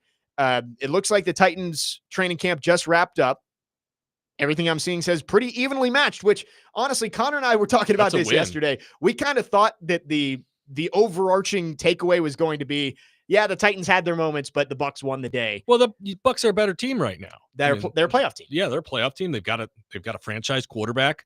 They've got a stud on the defensive line. They've got studs on the outside. They've got 2 they don't have 1 good running back. They got 2 good running backs. I mean, they're a good football team, and they've got a good coaching staff. So if you play to a draw, if I'm Brian Callen, that's a win for me. And did Baker Mayfield practice today? I don't think he did, because Probably he's been hurt. So he hurt his hand the other day. Obviously, you take it with a grain of salt, but that's the Bucs' number 1 defense, and it seems like Cam Ward had a good day. Yeah. Did have a turnover. He did throw a pick to Hassan Reddick, but overall seems like it was a solid day for Cam Ward. 615-737-1025 is our phone number. Our phone line's driven by WilsonCountyHyundai.com. We'll take a break here, and we'll see if Cam Ward is speaking at the podium when we come back. We will maybe take some of that live and hear what Cam Ward had to say after his first joint practice in the NFL. Jake Lyman, Cory Curtis, Connor Newt, next man up, 102.5 The Game.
Next man up, 102.5 The Game, final hour. Titans joint practice in Tampa has wrapped up. And we do have some good news. Teron Davenport has made it to Tampa Bay. He just tweeted, better late than never. He rolled into the Bucs practice facility literally right as the practice was ending. So we will see. I guess Teron will probably be part of this Cam Ward presser. We're monitoring that. We will take that live as soon as Cam Ward steps to the podium after his joint practice with the Bucs. Overall, seems like it was a good day for Cam Ward and the offense, which would be back-to-back solid practices for the first overall pick. This week's Nashville's Best Deal is Boomba's Pizza and Watch Bar, award-winning gourmet pizzas, handcrafted beverages, and get swept up in the thrill of live sports at Boomba's Pizza and Watch Bar, your go-to spot for good times. Boomba's has locations in Nashville, Spring Hill, and Murfreesboro, so get half off a $30 gift card now while supplies last at thegamenashville.com/deals. Again, Cam Ward going to step to the podium after his first practice down there in Tampa. Preseason game number 1 coming up on Saturday. And Cory, I'm sure there's going to be like Cam Ward. He's a pretty relaxed guy. I don't think anything rattles him, but it's still the first time that he's going to put on an NFL uniform and step into an NFL stadium. I think it's important that the last 2 days were good ones for him to build some confidence heading into his first preseason game. Well, Paul Kuharsky reporting that he didn't think the passing, the body of work was not good today. Oh, really? So that's his opinion. Now we're hearing from the Tampa side, they view it a little bit differently, but we have to wait and we have to see. But yes, I mean, he needs to go out and he needs to have some success and he needs the experience. It was interesting though, talking to Tyler Lockett yesterday about, you got any words of advice for Cam Ward? And he's like, he doesn't need it. He played at Miami. I mean, he went to the swamp. Yeah. I mean, he's been there. He's done it. He'll be okay. And so, it won't be too big for him. I'm confident of that. It won't be too big for him. Now, whether he plays well or not, I don't know. But I don't think it's because the moment is too big for him. And he'll be prepared. I know that. And Brian Callahan saying at least a drive for Cam Ward and that he's going to play in all 3 preseason games. But I think it's all going to depend on how well he does. I mean, if it's a 3-play drive, he's coming back out there. Right. Yeah, I think they're going to try and get him some success, especially you're really not coming home very much over the next 2 weeks. It's they're on the road for 10 straight days. Oh, so they're not coming back at all between 10. Oh, wow. I didn't realize that. So yeah, they have to be on the road again. I think you want to have Cam Ward feel good heading into 2 days of joint practice with Atlanta, where that's going to be intense and you're going to have to, as we've been saying, you got to stack days together, and this is a good opportunity over the next week for Cam Ward to find a rhythm and really get some confidence and some continuity as we head towards the regular season. It is an old school team building track. Yeah. To go on the road for 10 days together.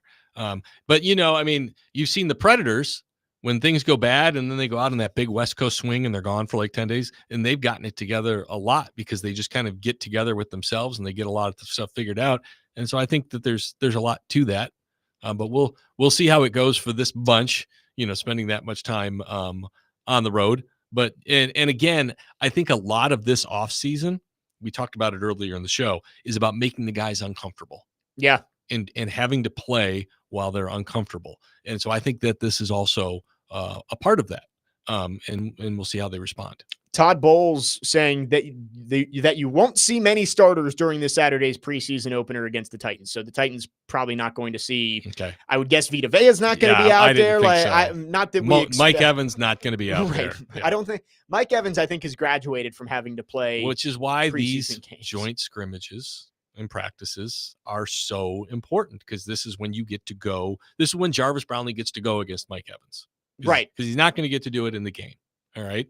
And so that's why you schedule these things, especially for a team that's trying to build. Matthew in Nashville on our text line, driven by WilsonCountyHyundai.com, says canceling the U2 concert helped the Preds too. Yeah, on that West Coast swing. So maybe that's that West Coast swing was a number of times, not just that one right. time. That's like the one that the everybody years. remembers. Yeah, like in the Barry Trotz years, they would get right on that West Coast swing. Yeah, because the U2 concert was what immediately led to their 19-game point streak or something like that led them to go to the playoffs, and then in turn led Barry Trotz to be aggressive in free agency. So the Titans, not that they've been so bad that you need something like that to spark it, but it's like, at least in training camp is what I'm saying. Yeah, but last few years have been pretty bad. I They just pick first. I was saying, not that training camp has been so horrible that you need to like, Yeah.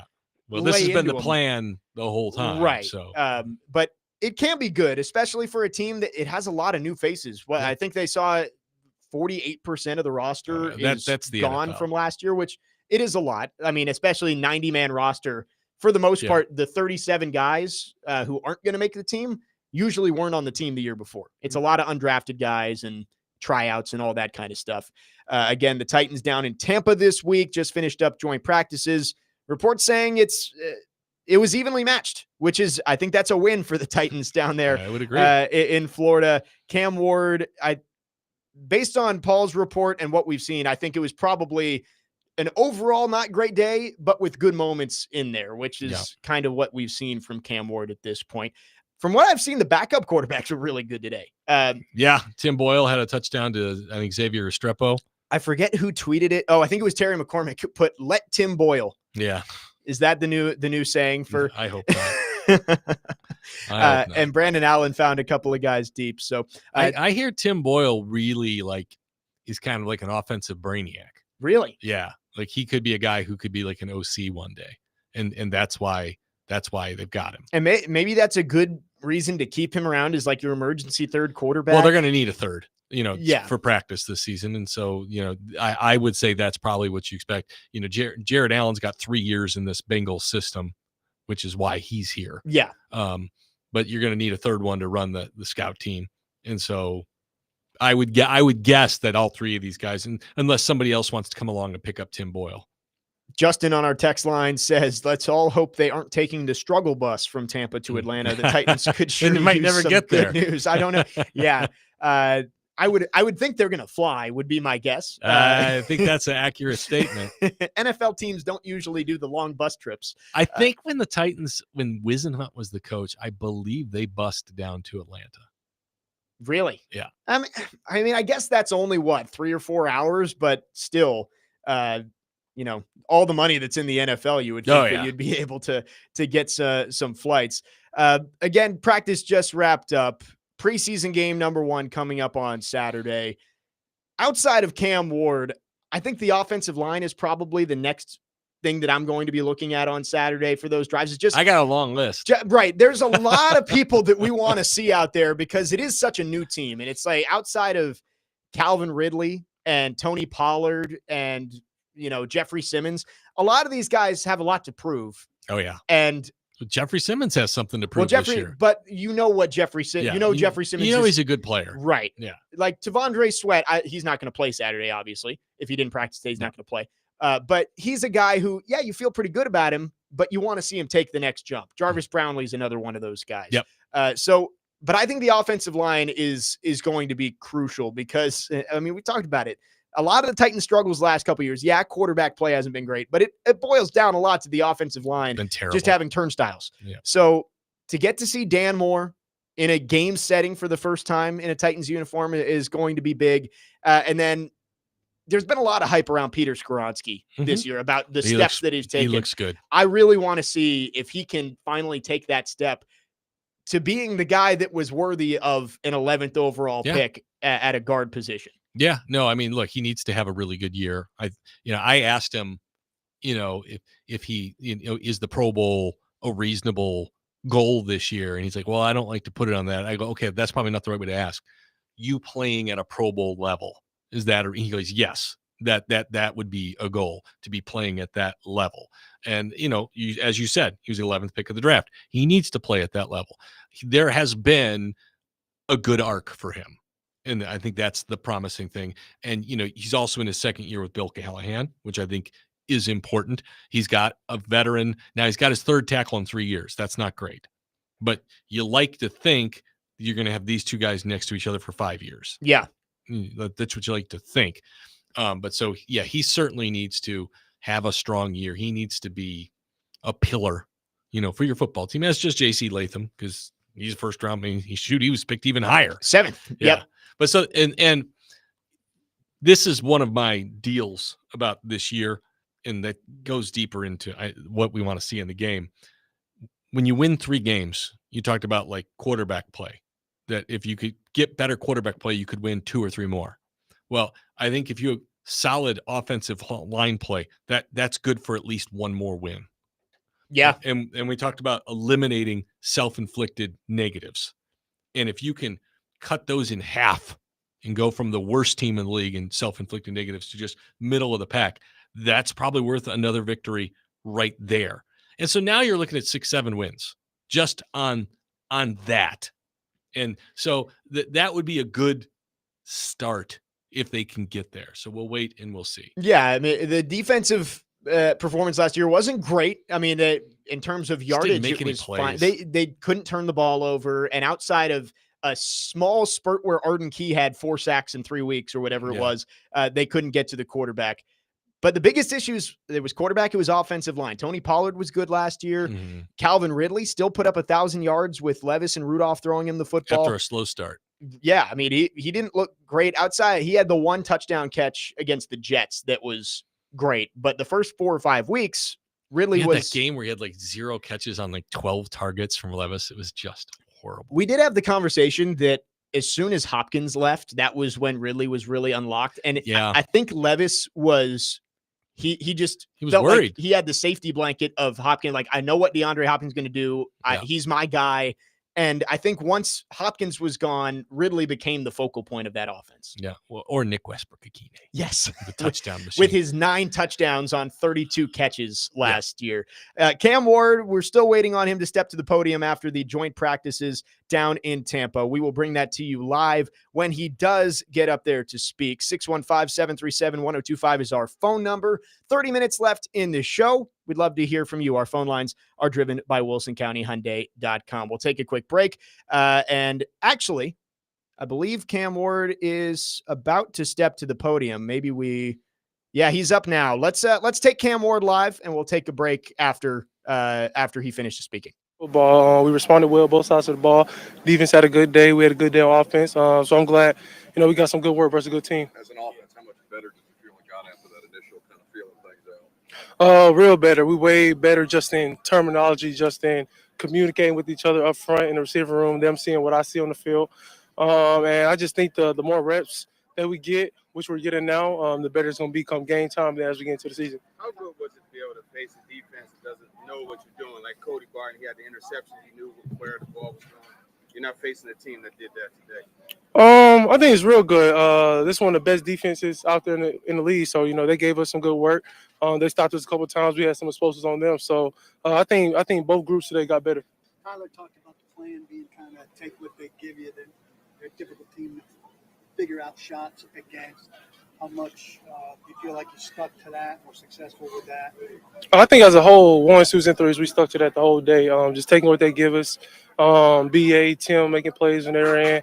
And then me just sticking to the game plan, trying to stay above the chains. I'm not trying to do too much unless I have to, and then just put the ball in the receiver's hands, let them make plays. Is it frustrating ever to not be able to take one, or you just kind of know? It's not really frustrating because at the end of the day, it's going to happen. It's just about when it happens. You can't force it. You just got to let it come to you. How many of those guys?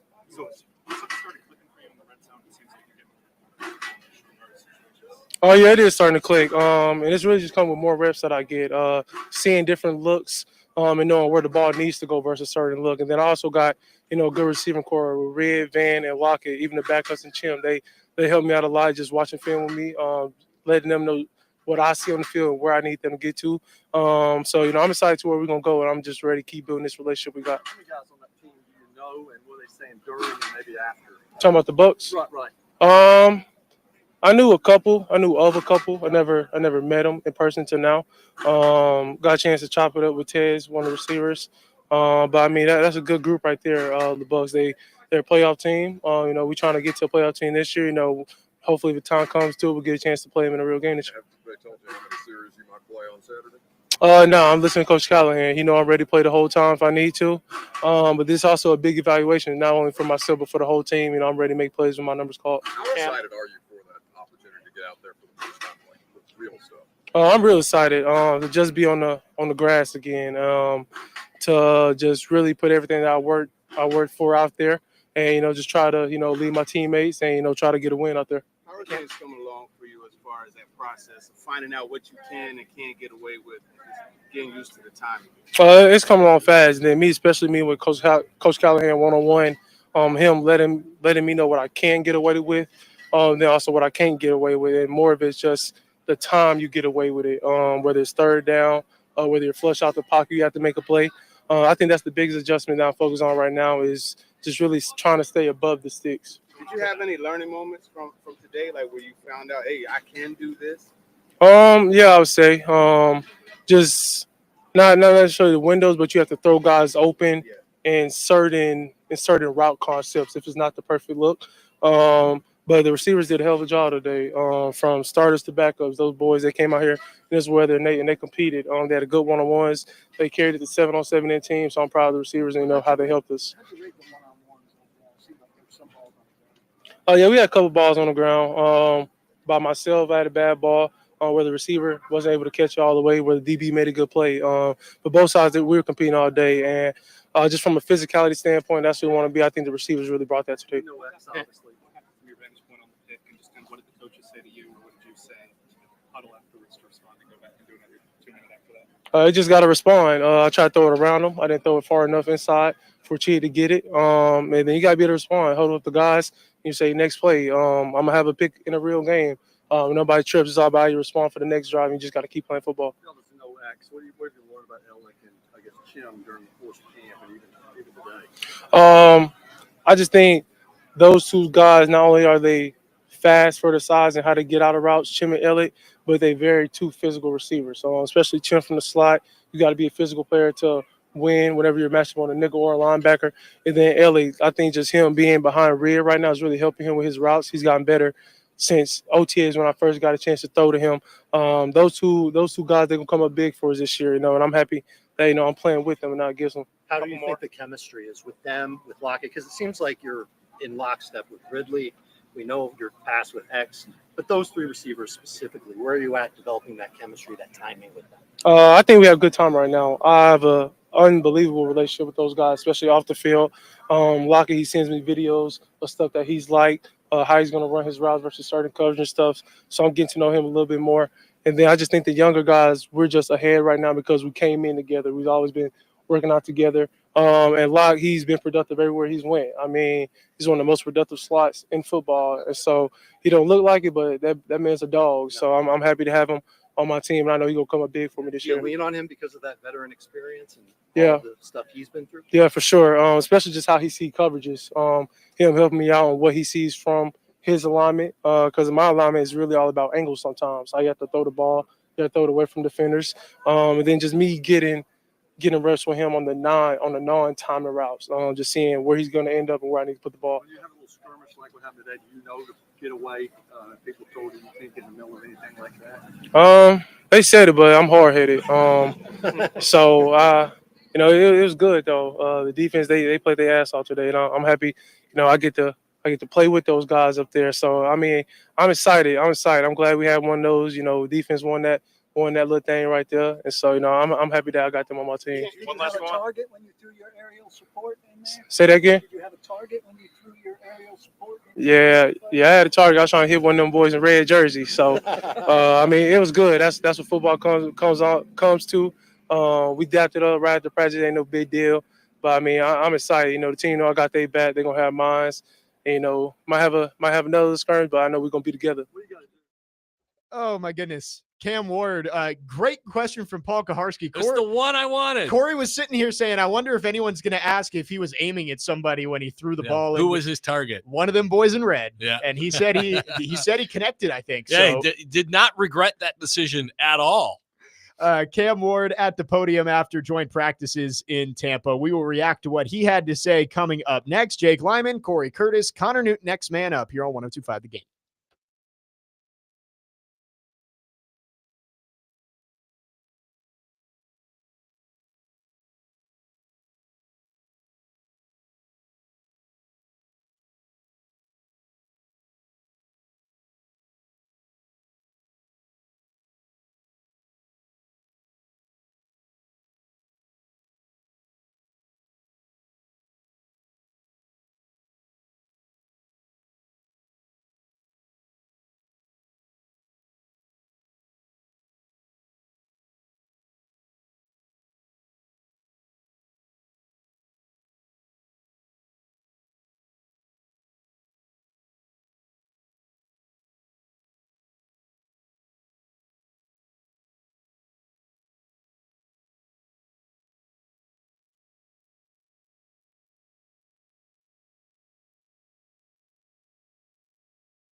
Next man up, 102.5 The Game, final half hour. Chase and Big Joe coming up at the top of the hour live from the Omni Nashville Hotel. It'll be Big Joe and Nick Frazier out there. Jake Lyman, Corey Curtis, Connor Newt with you. Reacting to Cam Ward's press conference post joint practices down in Tampa.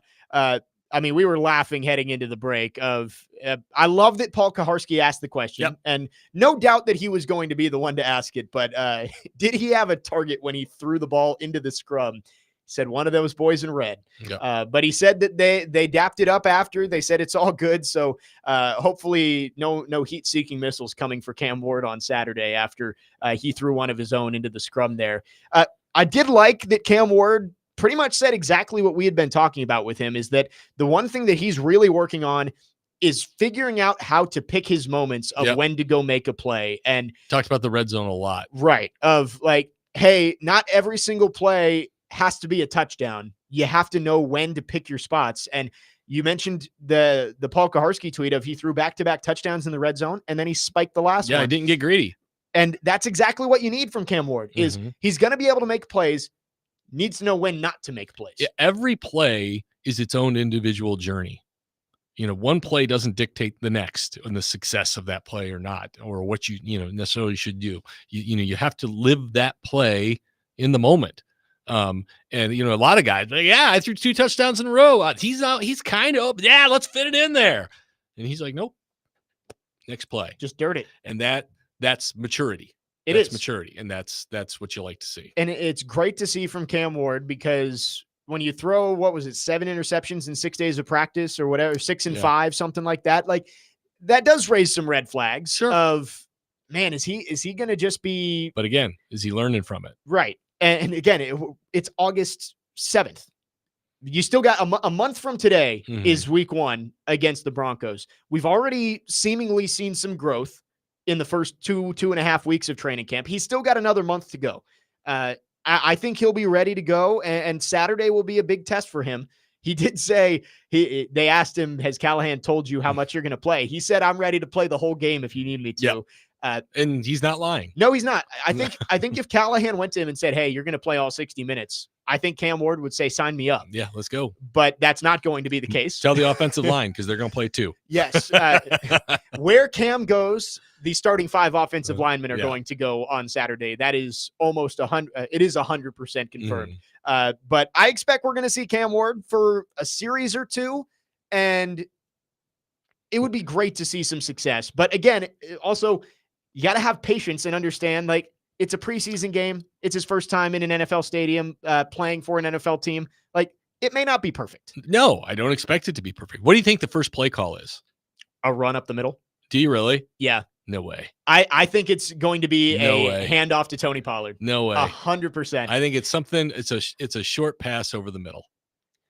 I could see it. I'm thinking they're going to run it into the line with Tony Pollard, see what happens there, and then maybe take a play action shot on. How about this? Play. They call a run play and he checks out of it. See, there we go. Takes a deep shot.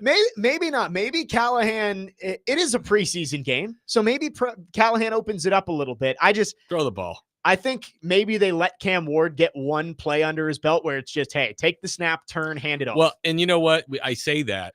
I do think they need to run the ball more than they did last year. I think their offensive line is built for them to run the ball more than they did last year. I think parts of the run blocking have been pretty good in training camp. So I think they are in position to be a decent running team. And believe me, I'd much rather see Cam Ward take snaps at 2nd and 6. Okay. Yeah. So while in this preseason game, which is on News 2, I'd like to see Cam Ward throw the first pass of the game. This season, I'll be disappointed if they don't run it more than they did last year. I thought last year they should have run more than they did. I thought they got it a little over their skis trying to throw the football. And they should have just, and again, they got into so many and long situations. I think that was part of it. But I think with that group and with their 2 backs, they should be able to run the football and put Cam in better situations. Well, let's have some fun with this. We've got one more segment. When you turn the game on on News 2 on Saturday night. What's the first play call After the going to be? pregame show. Right. News 2. Watch the pregame show. Let's say the Titans the Titans get the ball first. They run the offense out. What's the first play call? What Yeah, is there you Brian go. Callahan sending in to Cam Ward? Text us on our text line driven by WilsonCountyHyundai.com, 615-737-1025. Final segment coming up on this Thursday. Jake Lyman, Corey Curtis, Connor Newton, next man up, 1025 The Game.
Wrapping up the show on this Thursday. Next man up, 102.5 The Game. Jake Lyman joined by Cory Curtis today. But a fun show is we react to everything going on down in Tampa Bay. Titans and Buccaneers just wrapped up a joint practice. There was a skirmish, if you want to call it that, fight, brawl, during the training camp, the joint practice.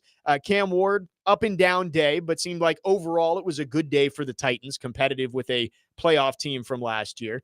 Update from Paul Kaharski on the fight down there. Cody Barton completely downplayed the Titans-Buccaneers fight, which featured him and Jeff Simmons against Tampa Bay's Graham Barton and Charlie Heck.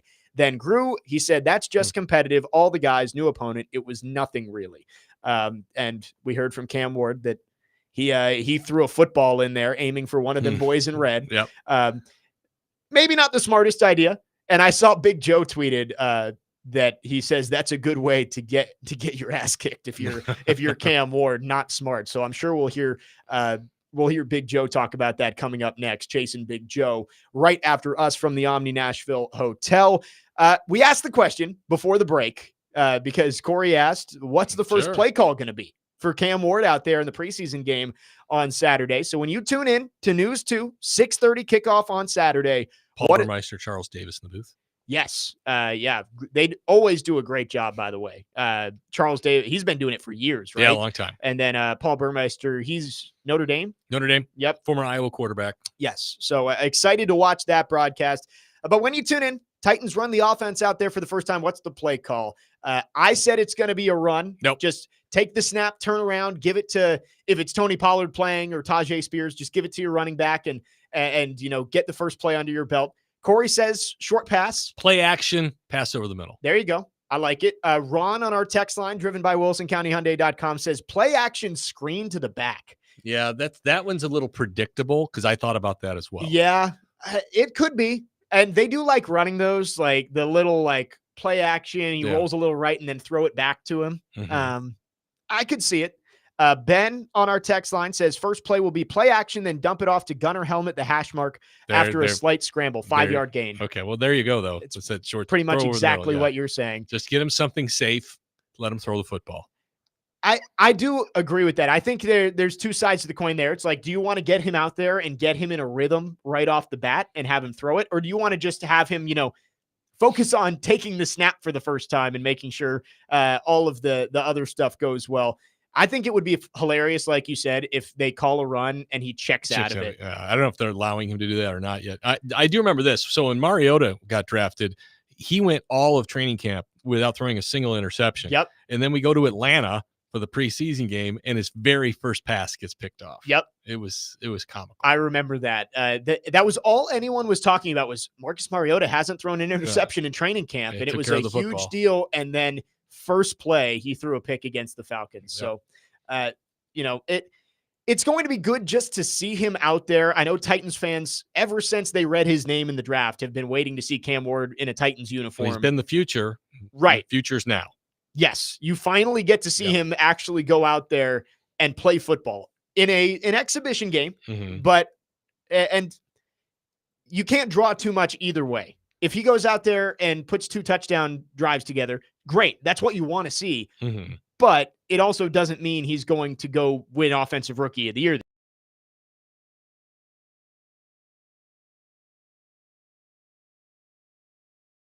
this year. Said the 17 Browns who went 0-16 also went 4-0 in the preseason. So Callie needs to lose these games. Maybe winning in the preseason actually, bad teams emphasize winning in the preseason.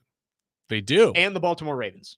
Okay. And the Baltimore, because they won those 20 games in a row or whatever. Yeah, but what do we also know about the Ravens? They're deep. Yeah. They draft well. I mean, their roster is always good. So their back end is always kicking everybody else's back end around. It's a good point. So, and they snapped that last year. I believe the Commanders were the team to finally beat them. It was over 20, wasn't it? Yeah. That's crazy. That's crazy. By the way, there's a report from Sean Barry from Fox 13 down in Tampa. Said joint practice between the Titans and Bucs ends, but apparently Tennessee feels like they didn't get enough work in. They're running. What Sean doesn't know is they're running every day after practice. Yes. And look, he's not running them into the ground. No, right? But it's an accountability tool. Yes. And I'm sure it's for the fights. Right. And as we heard from our text line, like the big issue last year, like obviously it's the big stuff of talent, but they also made a lot of self-inflicted errors. You don't have to have talent to not get penalties. Yep. And not get into fights. And those fights are 15 yards. Okay. And by the way, Barton and Simmons are important players. What if they get tossed? Right. That's a huge problem. I mean, last year we saw that the officials said the fight that Simmons started here in training camp, he would have been thrown out. Yeah. And so I know you say, well, it's camp. You play like you practice. Right. Boom. Ron asking on our text line, do you guys believe it will be a 3-and-out to start? It's possible. I mean, it's you look at the percentages, it's probably more likely than not that, it probably will end in a punt. Maybe they get 1 first down, maybe they get 2, but ending in a punt, honestly, isn't the worst possible scenario for the Cam worst Ward. scenario is obviously he gets hurt. But like performance wise, is he makes a catastrophic mistake. Yep. Yeah. 615-737-1025. Last call for phones as we wrap up the program here. Titans tweeted out about 30 minutes ago. Cam Ward and John Gruden chopping it up after practice. So back to the scene of the crime, Gruden in Tampa. Yes. Super Bowl champion John Gruden with the Tampa Bay Bucs. So he was chatting it up with Cam Ward after practice. Again, the joint practice just wrapped up down in Tampa. We'll have your coverage throughout the rest of the day here on 102.5 The Game. It'll be Chasing Big Joe next. DVD coming up at 3. Cory, big thanks for coming by. This was a really fun show. We'll have to do it again sometime. I appreciate the opportunity. I have many things to say in life, and you gave me a 3-hour window to say them. Yes, we love it and love getting to rotate people in. So I'm sure we'll do it again with Cory soon. And don't forget, tune into News 2 on Saturday. That's right. 6 o'clock pregame show with Julian Minnesota in the studio. And then we've got the ball game at 6:30 with Paul Burmeister and Charles Davis in the booth. And I will be patrolling the sideline once again. Yes, and Cory will be down there in Atlanta this upcoming week as the Titans have joint practices, so make sure you keep it tuned in with him throughout training camp. At Cory Curtis 2 on Twitter. There you go. That's where to find him. That'll about do it for us. Again, big thanks to Cory Curtis, Connor Newt behind the glass, doing a great job as always. I'm Jake Lyman signing off. It'll be Connor and Parker tomorrow. I am out tomorrow, but we'll be back on Monday from 9 to noon. Chasing Big Joe coming up next. You're on 102.5 The Game.